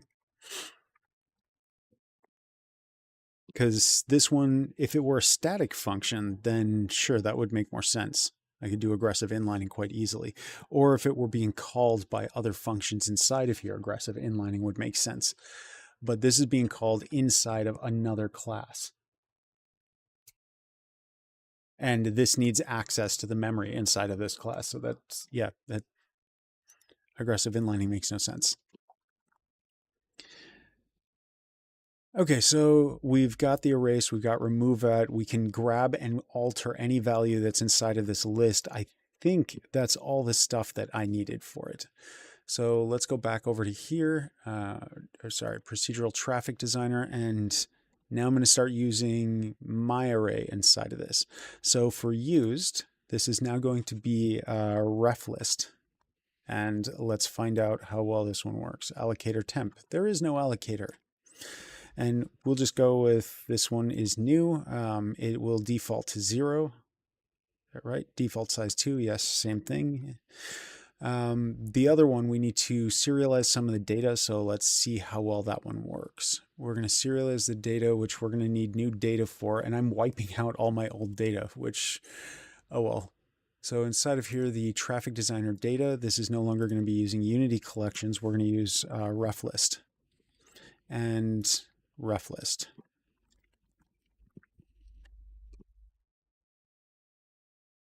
Okay, now this one has a clear function.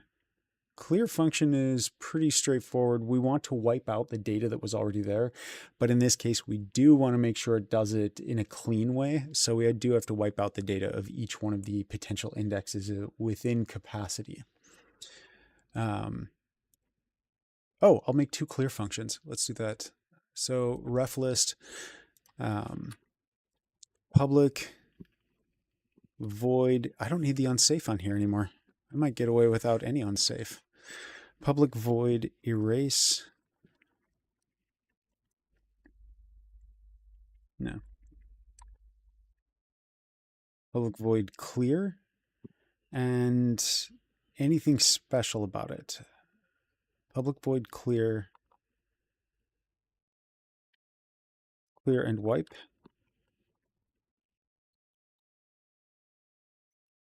And the other one is going to be public void clear. So clear is pretty easy. This one is just length equals 0.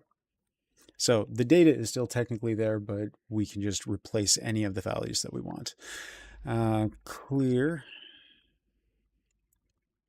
To clear, we need to now erase all the potential items within capacity. So we're going to say for, and we're going to go with erase I.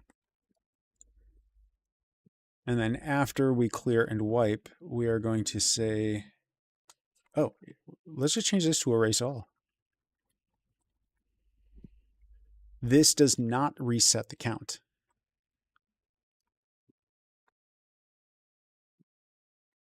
That is clear.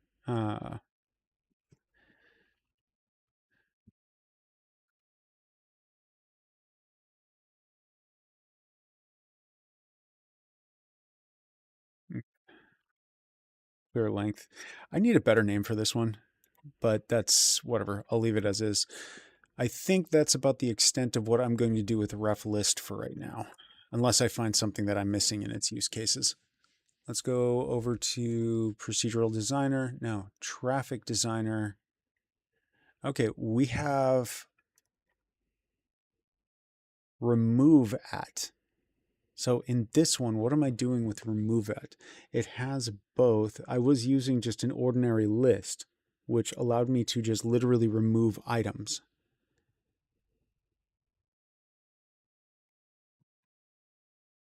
If I'm going to use this and I'm not going to have remove at,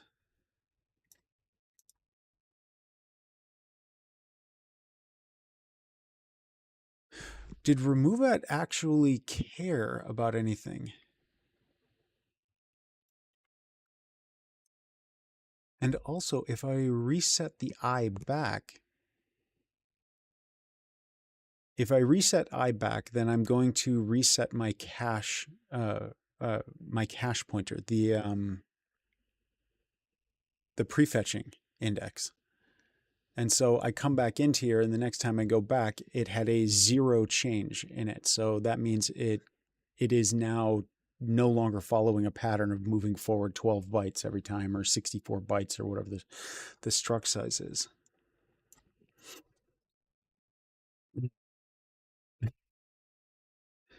All right.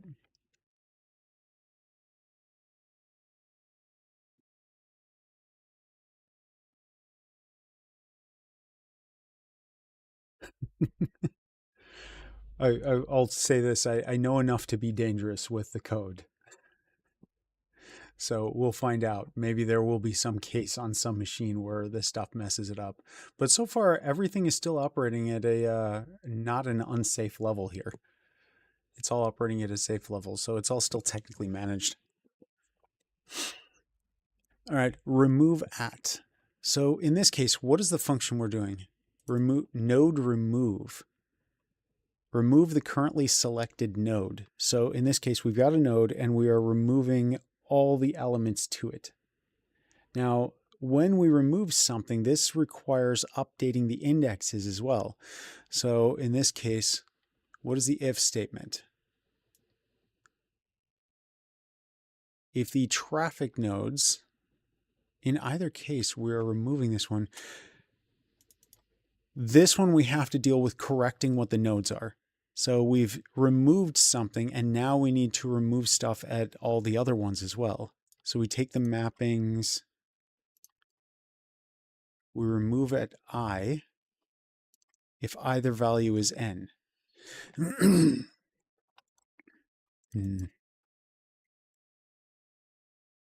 Should I just do them in a...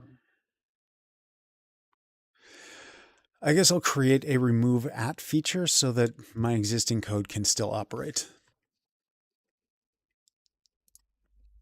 All right, ref list, public void remove at int index. And now in this one, we're going to say for int I equals, what is this one? Index plus 1 through to We want the last value of the array. And I should clear out the memory. No, none of that code is actually using the faster or it's not using default to create anything. It's setting all the values and passing them in when it adds an item. All right, so inside of this one, we have int index I. So now we got the position for the index. Now we need I is less than. How old is that? There we go. I is less than, what's our size? Length. I plus plus. Okay, so now this is supposed to go through each one of those, and we're effectively just going to erase. No, no. We're copying the values one by one. This would also be useful for a block copy. I don't know if a block copy would work, so this might actually be the fastest. Values I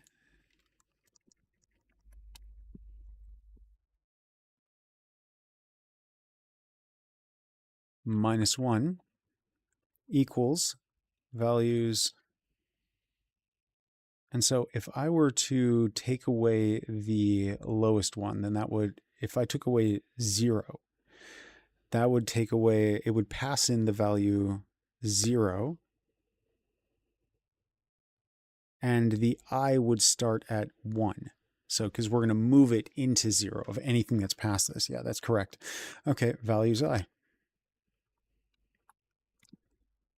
And at the end of this, we set the length equals length minus minus. Okay, capital V. All right, that gives us faster use of the array, or we get a remove at operating similar. We could probably improve the speed a little bit there, but let's go back to here. Clear. Oh, the remove at. There's still some other functionality that's probably busted. Traffic designer, remove at now is there and should do the exact same thing it was doing. Okay, so far baking code seems okay. No other errors listed in here. Traffic data, we've got the clear function. Ref list, I thought I put it, oh, I didn't. That was clear wipe. Wasn't there one that wipe? Ref list, erase all.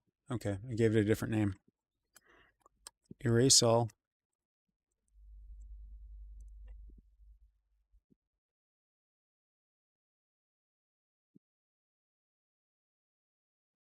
Nodes.wipe.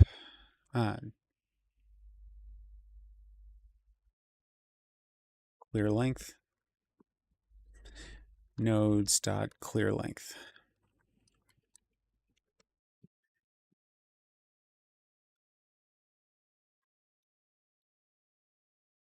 Okay.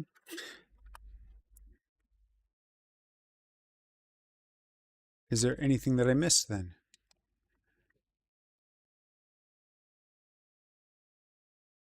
Element at. These ones are expecting to get an element at. That's using it by reference. We're now going to change this to be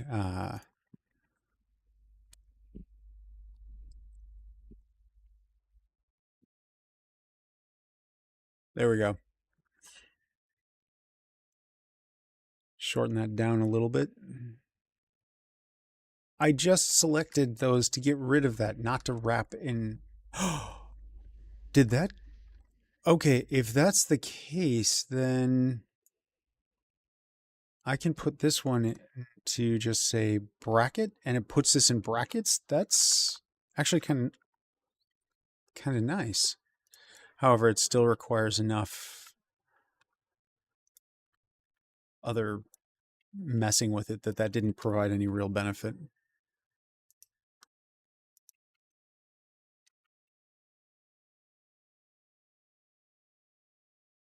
Hmm.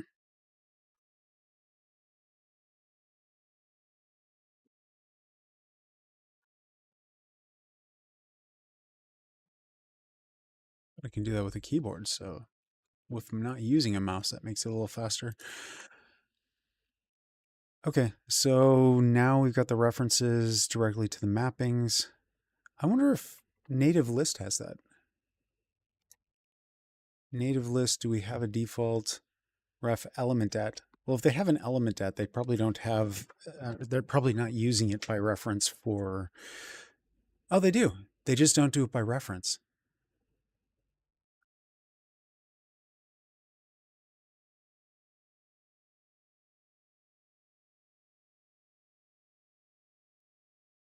To the index. Yeah, that one's just not by reference. Okay.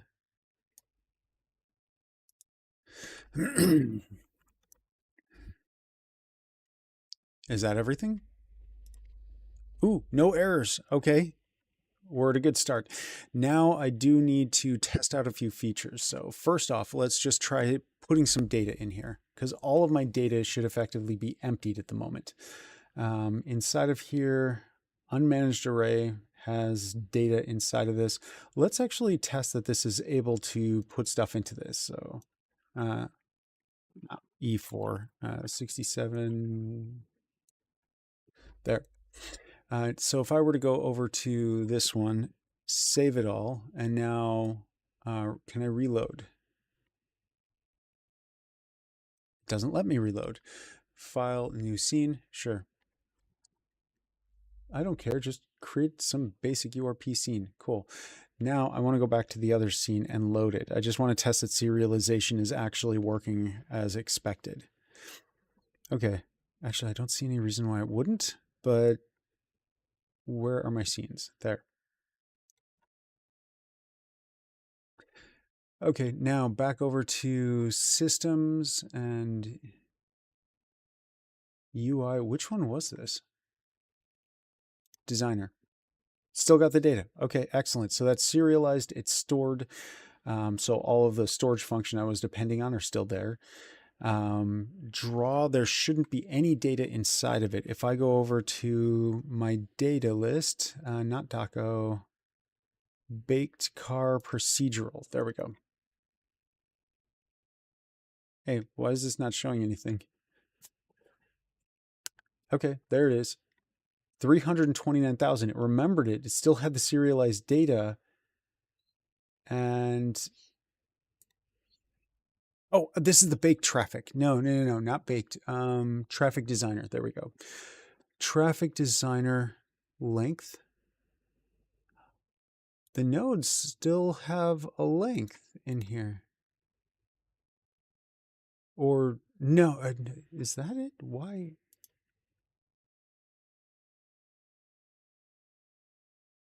And this says it has values that. Okay, truck traffic baked. Oh, not baked, designer. It's still holding on to 2. Oh, this is the 2. It is doing the default 2 because I set it up to already have 2 in place by default. Okay, that is, I don't think I've ever validated or tested that before, but basically what that means is that because in the constructor, I have this. When Unity constructs it, it does set the value, but when that was showing up inside of the inspector for the mono behavior, it wasn't there. And I think that is because I saved this and already had this referenced before I put in the default size 2 inside of a constructor. Okay, so that's why the other one didn't have it. But putting in the default size did give it a default that was respected by Unity Inspector. That's nice. Okay. Ref list in here. We've got the ref list. We are storing the data. Now let's actually try using it. We're going to go inside of here and we need to clear the data. So that is just literally 0 and 0. Okay, minimize the visibility. And this is truck baked. Okay, doesn't matter. I need truck. Oh, it references traffic truck baked. That's fine. Let's go into traffic procedural. Inside of here, we have nodes and mappings. We're going to set all that to 0.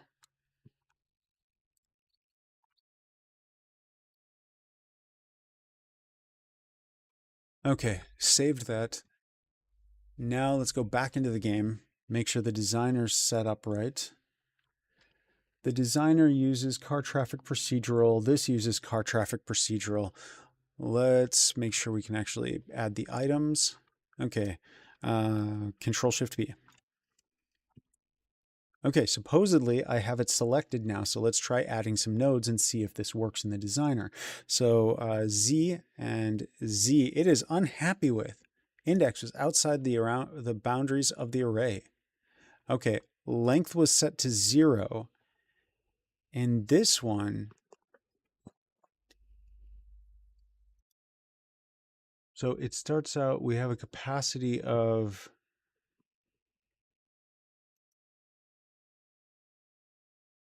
because I'm using the length should have been 0. The capacity should have already had some state in it, even if I had a value set to 0.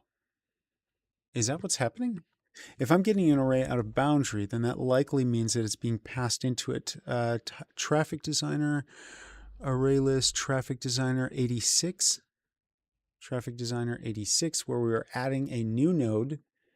So in this one, going back to the code, ref list, we've added a new node,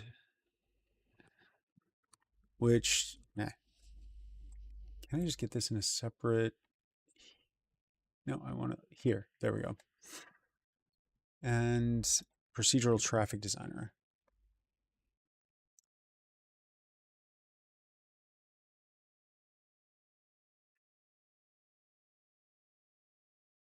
Is that it? No, traffic designer CS, this one. Okay.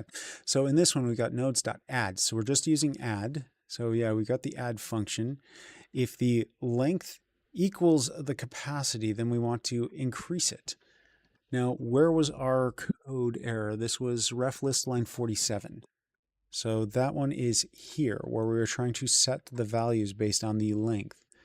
So values length. Now, length should be 0 the first time it gets used. And I just tried to use it for the first time, and it should have been 0. All right, fine. Let's do it this way. Play. And let's see what we're getting in for a value, what my initial starting values are. Length is 0. Serializable. I am serializing capacity and length in this.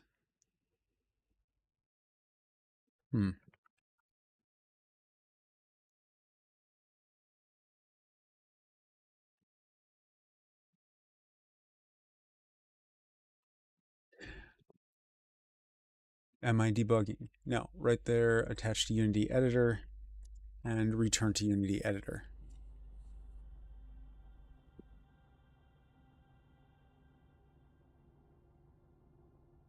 Oh, I don't need that. There's no, all the cars, they're just bunched up like in 3 spots because none of the baked data is working. Why did it have anything? It still managed to use the exact same serialized data. But it only had a memory of a few of the spots. Had none of the connections stored anymore. Okay, that's why the cars were able to appear in there.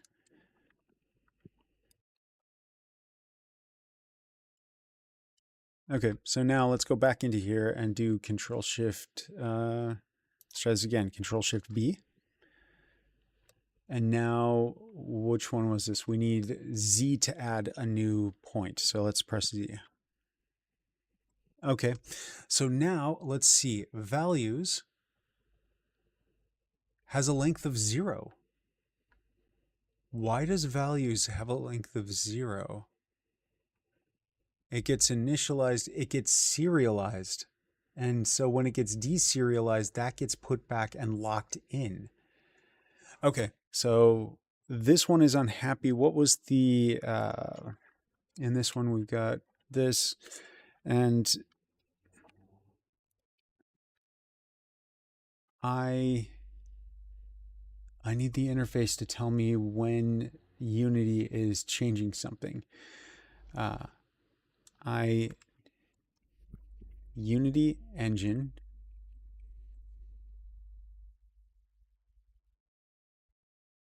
Oh, that's right. Colon.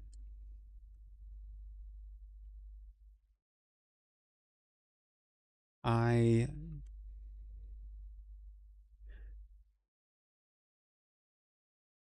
class needs to be this one. So in deserialize, iSerialization callback receiver. That's it. Okay, perfect. iSerialization callback receiver dot implement the missing members. Yes, just do it. Ends up right over here on not implemented exception. On before serialize, do I care about that one at all? No, after deserialization. On this one, we need the special case to clarify our memory for anything that's been messed with. So public on after deserialize, we need to check if the capacity matches. If capacity does not equal, which one is this? This is values dot length.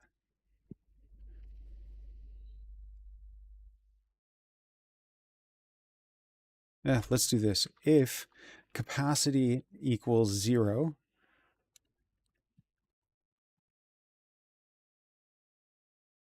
if capacity equals 0, then capacity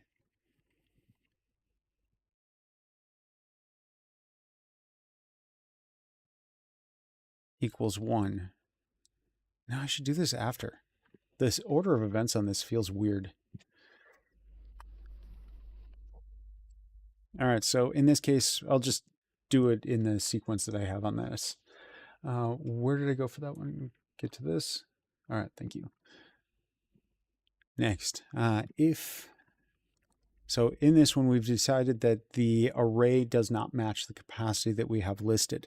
So values, I don't want to erase anything, I would say is the issue. So let's change this. It's not if it doesn't equal, if its capacity is greater than values.length, then I need to reset it. Okay, so if capacity is greater than values.length, then values, do I do an array copy? At this point, if the data is broken coming in, I'm just going to reset everything back to the beginning.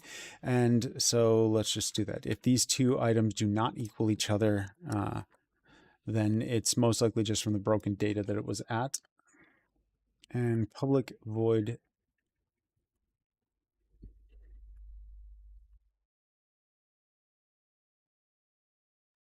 all right, capacity equals length.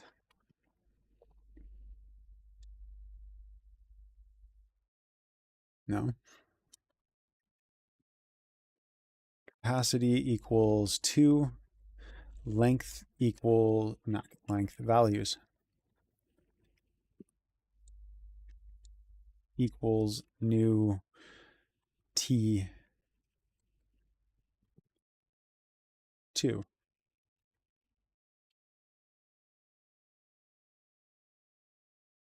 Length equals 0.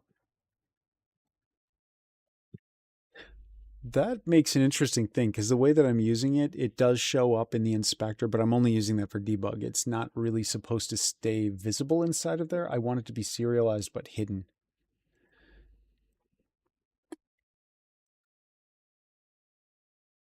All right, that's cool. Now let's go back to Unity.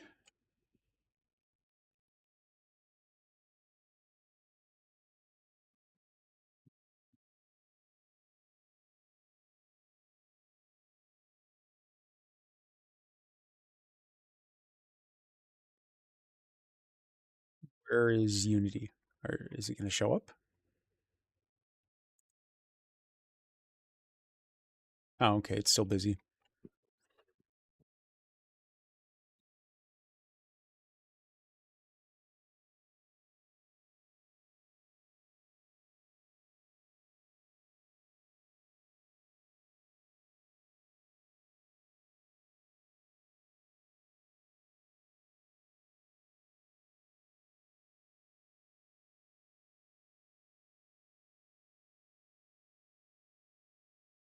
What is it doing?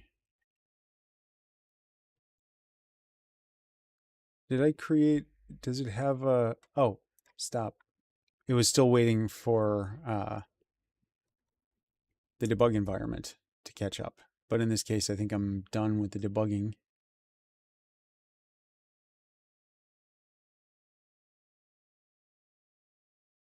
All right. Now let's check out the default data of this one. So this one has car traffic procedural, and the records of this, I have 2 empty values in each one, capacity 2, length 0. So that suggests it did correct it from having an off length on here, where I probably had capacity and the values changed because I set those to 0, but I didn't change capacity. Capacity does need to have an integer value coming into this. And now that's done, Control S and oh, traffic designer, Control Shift B. That was a lot of lines being shown up or showing up.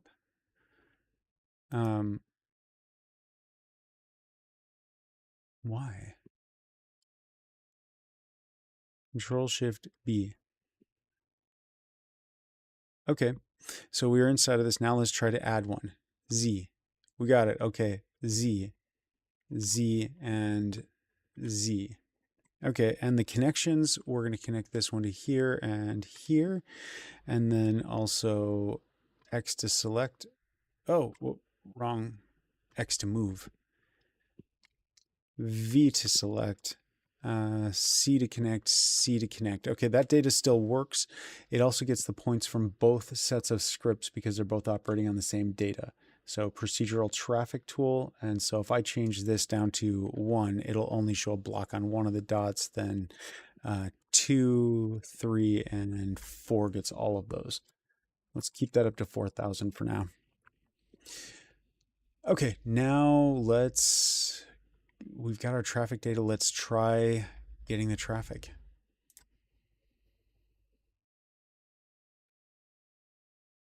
All right, I expect this one to take a moment because this has to go through all the vertices and all the faces of every single mesh in the entire scene, except for the cars. It's for the environment for zone A through F.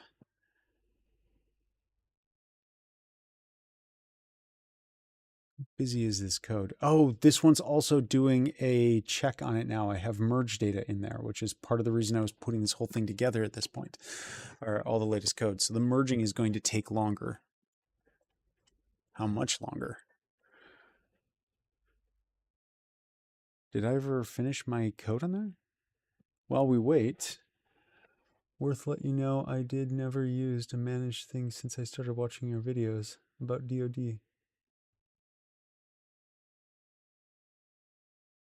You haven't, okay, that's cool. You haven't used any of the, just to be clear, because a little bit of this feels like double negative, but not. You haven't used any of the, oh, managed things. So since then, you've switched entirely over to using like native arrays and things like that, and using lower level stuff. That's awesome. Nice. I still like using the game objects. There's a separation where I have in this where it's like I like using the designer. I want the designer in there. If I were creating a game that were entirely procedurally generated, then I would probably only have one game object in my entire thing just to get it started.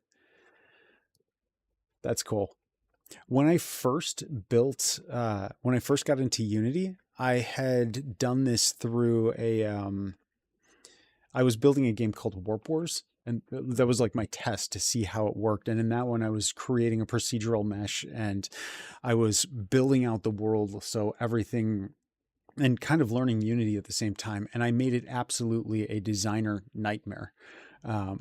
It was all procedurally generated, but that meant that anytime that the designers came in with new stuff and they had to alter how things worked, that they had nothing they could do. I didn't know anything about custom tooling or editor tooling at that point in time. I'd actually come in from using Microsoft XNA in the first place. And so XNA did not have a development environment. That was a very nice upgrade that Unity had, that you could just drag and drop the features you want. Why is this still sitting there? And that's no longer updating this part. Let's go over to, where's our code? It's in Rider. Nothing's paused in here. Was there anything that I left that could have been a looping state? Oh, and also don't worry about like asking questions or anything in general in this. Consider it like a conversation, like we're a couple of developers right next to each other, and you have a question about something, go for it. It feels kind of Unity is pushing toward it anyways. The ECS stuff with dots and all GPU instancing things, I th-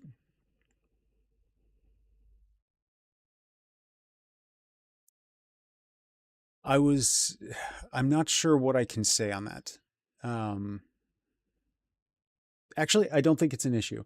A year or two ago, I ended up having a conversation with. Uh,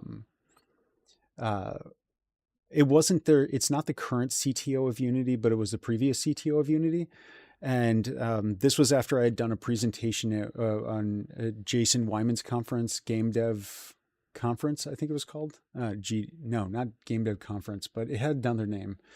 Um, but I had talked on architecture there, and then I got a call from, or I ended up getting a meeting invite to join in with the CTO of Unity at the time, and or after that, after I gave that, and we were talking about like the architecture of what was going to be going on with Unity moving forward.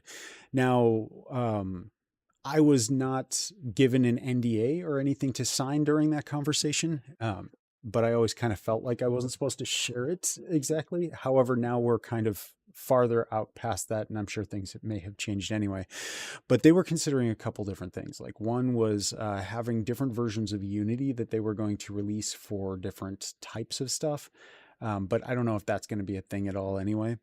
Another one was that game objects would technically disappear and they wouldn't operate as game objects anymore. It would still end up getting its code baked and altered. So they would identify you've got these fields that you're working with, you've got these functions updating against it.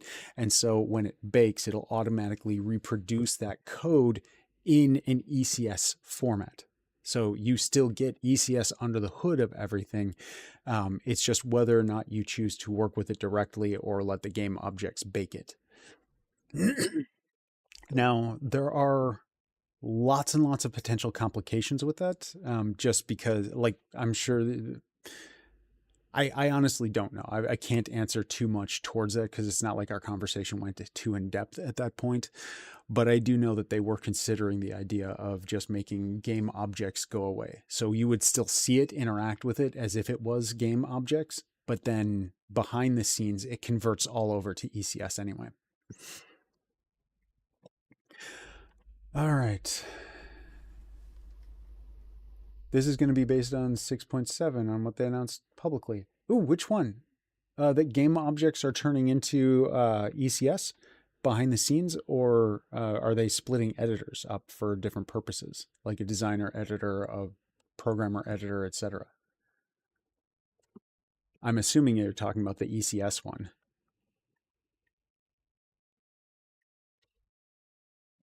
And of course, my message is I see the message a few seconds after I've actually said the first part, so slower on conversation. Calling it ECS for all. Okay, I have to go take a look at that because I'm definitely interested in that, especially edge cases where it might break and I'm doing all sorts of interesting things with game objects. I'm going to need to get updated on that one. Oh, I'm going to do a quick search on that for right now. I want to take a look at that. ECS for all Unity.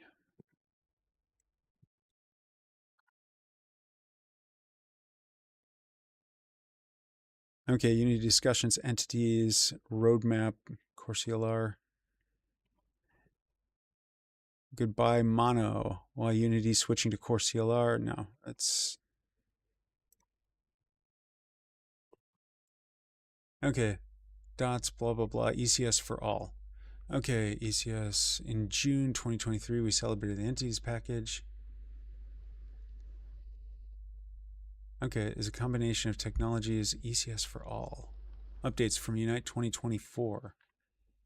Okay, ECS for all. Where do we have all in here? Let's just do this. Control F, all. ECS for all, right there. Okay, we shared benefits of ECS for all to Unity creators. This work to consolidate entities and game objects workflows will be arriving after the initial release. So 6.7 is what we're targeting. Many of you are familiar with the advantages of ECS and how it can help you create large-scale performance games. However, many Unity creators have been unable to enjoy these benefits due to the advanced nature of ECS. To provide these benefits to all users, we are building ECS into the core of Unity Editor by having every game object be backed by an entity. For those that want to use ECS, creating game code will be as simple as writing systems and components. Okay, then by having every game object be backed by an entity. Okay. Then adding them to your game objects. This will allow creators to use game object workflows they already know. Okay, now how does that affect existing ones? So components that I have that were based on the classic game object mono behavior. Okay, so as a boost for ECS for all, transforms will be evolving into reduce considerable time spent to read, write, sync, transform data between game objects and entities. Okay, that's unified transform will merge ECS and game objects transform, so we no longer have to copy between two different representations. Oh, okay, that's nice. Because right now we always have to ask the transform for it, and that's stored in a separate location in the heap. But then we've got all our components, they're separate, but then if we're moving this to systems, now mixed with the hierarchies will both entities and game objects. You'll still be able to have game objects parents with entity children and vice versa, giving you more flexibility. Oh, so a game object, got it. They're tying these elements together and then they've got a system that's going to run to cross the layer over. Non-effect, except for some API changes. Okay. Oh, that is nice. Okay, I like this. Okay, yeah, I'm going to be researching more on that. And also, are any of those versions available for testing yet? This is still running. It's been 11 minutes. I've either got an infinite loop or something really inefficient is happening.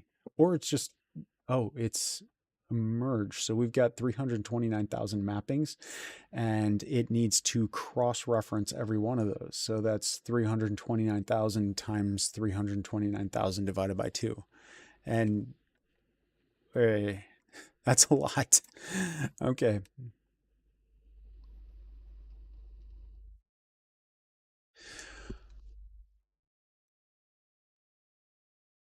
That's still, you know what? I want to put a break in here and just see what's going on with it. So we got the procedural designer. So inside of this one, we have the code to erase duplicates. Let's put a breakpoint in there.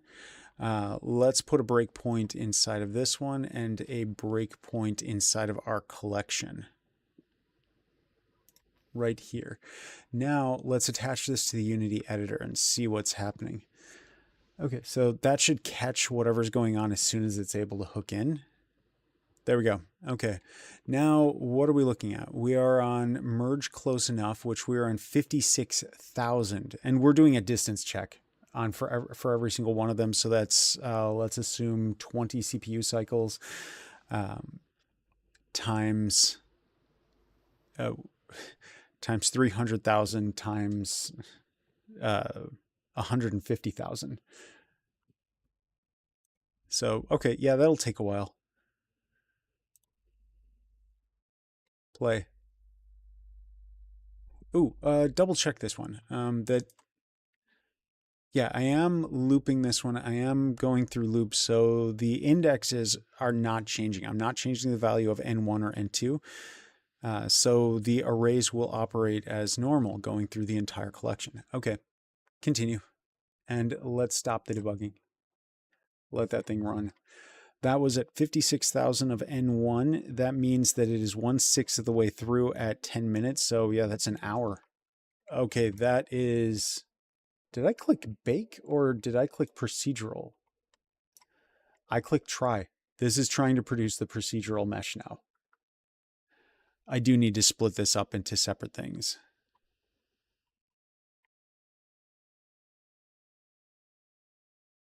Wait a minute.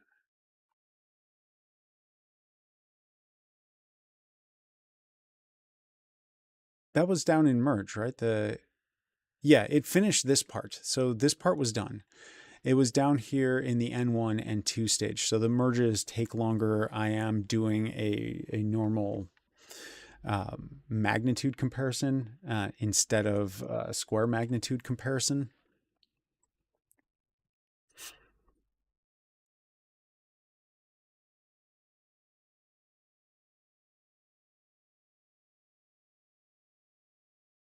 So I have the normals. We're processing the normals. We have to collect the normals. And yeah, I'm comparing normals this time too. So there's more work to do in this baking process. Anyway, so this might actually be a good point to end this, but let's check up on messages. Okay, non-effect. Oh, can this be done as an inside job? It would be cool having a feedback. Can this be done inside a job? Um,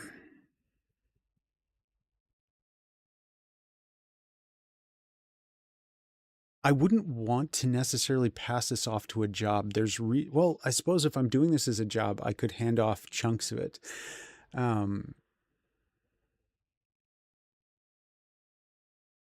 Not really, because as it passes through, it has to clarify that something is not used anymore. And so as soon as one pass from one item might mark an item in the future that it is no longer used and applied, which means that if I try merging and joining data from other ones, I could be erasing old data and with the new one. So I cannot do this as a job, not when the state of the data could be changing live at any point. Yeah, because the merging does have to alter the array structure for that.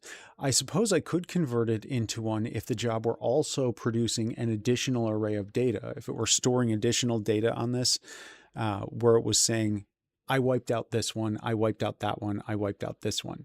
And then I'd have to look into that as I'm passing through it. I think it could be done, but this would be it'd be a difficult one to multi-thread. Also, if the jobs are getting distributed across multiple sets of processors, then the fetching, actually the prefetching system should work just fine if multiple processors are also the ones doing it. But I've never considered that because the instruction on the prefetcher, my understanding of the prefetch instructions don't work the same way. That the instructions are stored to you've got the memory. Oh, that's not stored on the CPU itself. Well, it's stored with the prefetcher. So you've got your instructions, and you've got you've got the values that you're that the instructions are operating against. And so we take those. Oh, what time is this? The appointment. 1 second, I'm checking something. 25. Okay. To leave. Okay, so we've got the instructions. I don't know where the prefetch memory list is stored. So when it says at this instruction, I went to this location, that doesn't seem like something that would be stored in the CPU. It would be stored in the cache RAM being used by the prefetcher. Because the prefetcher is using a set of tables. I would only assume that it stores those tables in the cache RAM that are adjacent to it in the higher speed. I want to do a check on this. Uh, Prefetching. Now, also prefetching changes. Like I gave some of what seems to be some of the most common prefetching capabilities that you can find out there, where it understands from this instruction the order of events. Every time it came to this instruction, the memory jumped another block of memory farther, and it could measure that distance change.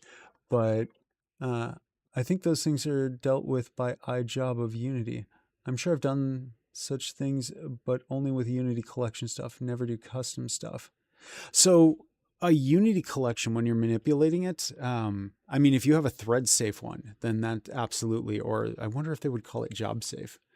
But the problem is that the process needs to depend on memory that is being affected, would be affected by multiple places. And so if we're trying to merge and join memory in here based on the state of memory at another spot, when we pull that in and it changes, we could be several instructions ahead on another CPU where we've already grabbed the information. And by the time it gets updated and pushed back to where the other CPU can grab a hold and realize that, oh, this value was changed. Now on Intel, on x64 architecture, that is usually fine. There's usually a processor instruction that if we, it will let things operate ahead. And so even like multi-core CPUs operating on the same pieces of memory, it'll trust that its initial copy that it has over in the cache RAM at the CPU level, the level 1 cache RAM, that it can just trust that data is okay and just let it execute and do its thing.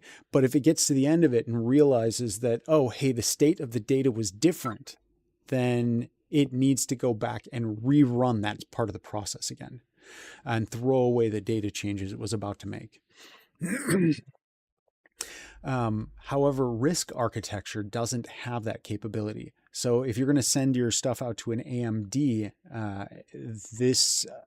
while I could potentially support this, trusting some of the Intel capabilities, I wouldn't be able to trust it to AMD. Now, if Unity has something in its native array system that automatically detects that it's AMD versus Intel, and which I'm sure that they do, but then also decides that we're going to do extra steps to make this safe for multi-threading or effectively jobs, that's a completely different process requiring different steps. It's locking the data so that only one thing can manipulate this particular element of the array at a time, for instance.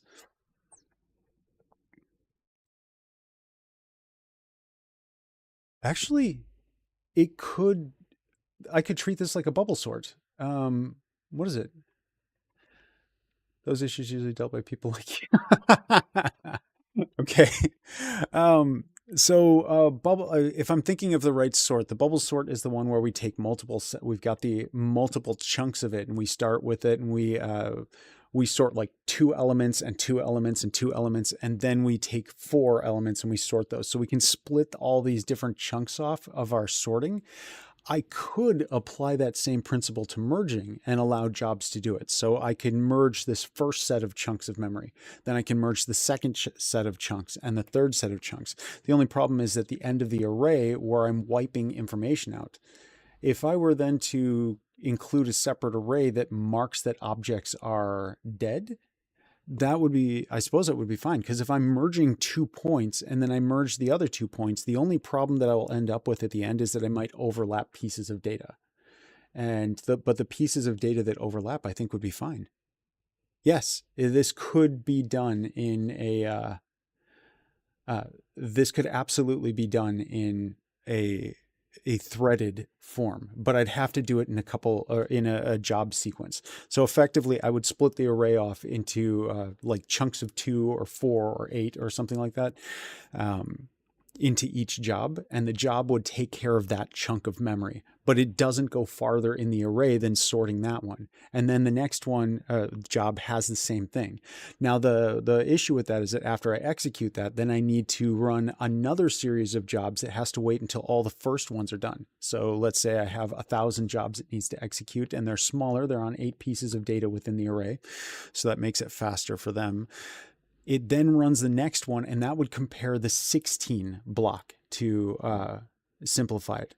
But there's less times where I have to move the memory over as much. And if I can't remember the exact setup on it, but there's a way where it's like, once I've identified two items to, once I've identified two items to merge within the same chunk, then that's it.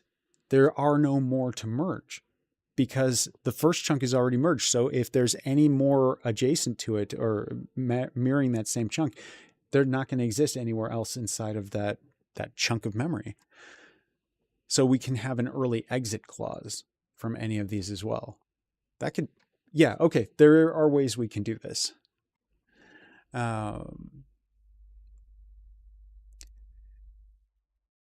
However, yeah, I was going to look up something on prefetching, but I can't remember what it was, or I don't remember how important. It's not affecting what I'm developing here. Okay, but that speed is slow, so I do need to look at the performance on this. However, this isn't something I'm going to execute that often either. I'm literally baking. This is like producing a nav mesh, but it's a really large, complicated nav mesh. I know that there's going to be places I can speed this up. And I might also have something maybe in my code that I just created that's horrific, but I don't think so. That should all be just fine. Unless for some reason, every time after I make a change, it serializes the data. But that would be horrific and bad. And that shouldn't be happening until something like this gets called. Okay. Yeah, I think for now it's time for me to end the call, because this is just baking and I could modify some code, but until I see the end, for all I know, it could come out with something entirely broken, and that's not going to work for anyone. So I will end the call and I'll pick one up again later. Oh, what's this? Does this have anything to do with Unity's iJob chunk ECS? Because I never understand why it is there. Okay. I'm getting my, again, getting my updates a moment late. So the chunks would be operating a job against a particular chunk at a time. Well, that's my assumption. But that would make sense. So you have jobs that would be operating against a chunk of memory. Let's do a quick search for that and find out. iJob chunk. Unity. Okay. iJob chunk ECS is job interface to process data at the chunk level. Okay, yeah. So basically, this just means that when you're running a job, it's going to be running against data, and rather than running it at across the entire array of data, you're telling it to operate against this chunk. So it grabs one chunk at a time, and I don't know whether or not that's going to be it. Give me a second. I'll read a little farther into this. Associated components providing fine-grained control over data processing. The approach is particularly useful for optimizing performance in large-scale systems by leveraging chunk-based memory output. Yeah, okay. So in this case, I would operate, for instance, my merging algorithm with a chunk. So I would use a chunk of data that I'm going against. And then I would run it against, after those chunks were done, the system's running against or the jobs running against the chunks, I would then combine chunks together. So I would use the first chunk and the second chunk within the array to cross over the items and find points where they're supposed to get merged together. Okay. In that case,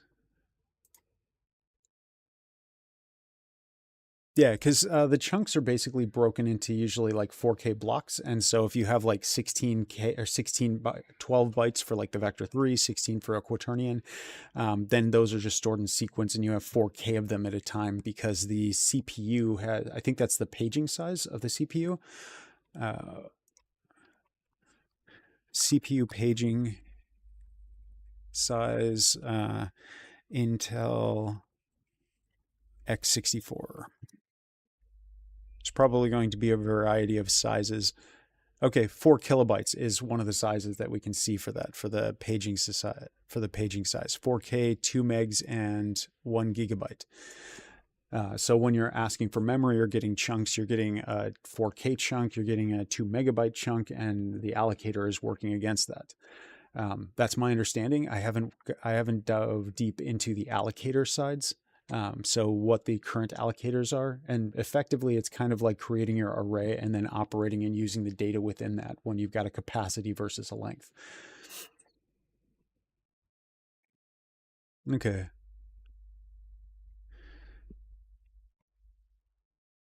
But yeah, we're grabbing 4K unities, must be using 4K chunks in that case. Cool. It's how much memory I believe the cache RAM uses, but I don't remember entirely how that I've read that before, but it's weak. Okay, bye. I'll talk to you later. Thanks, and thank you for all the questions. All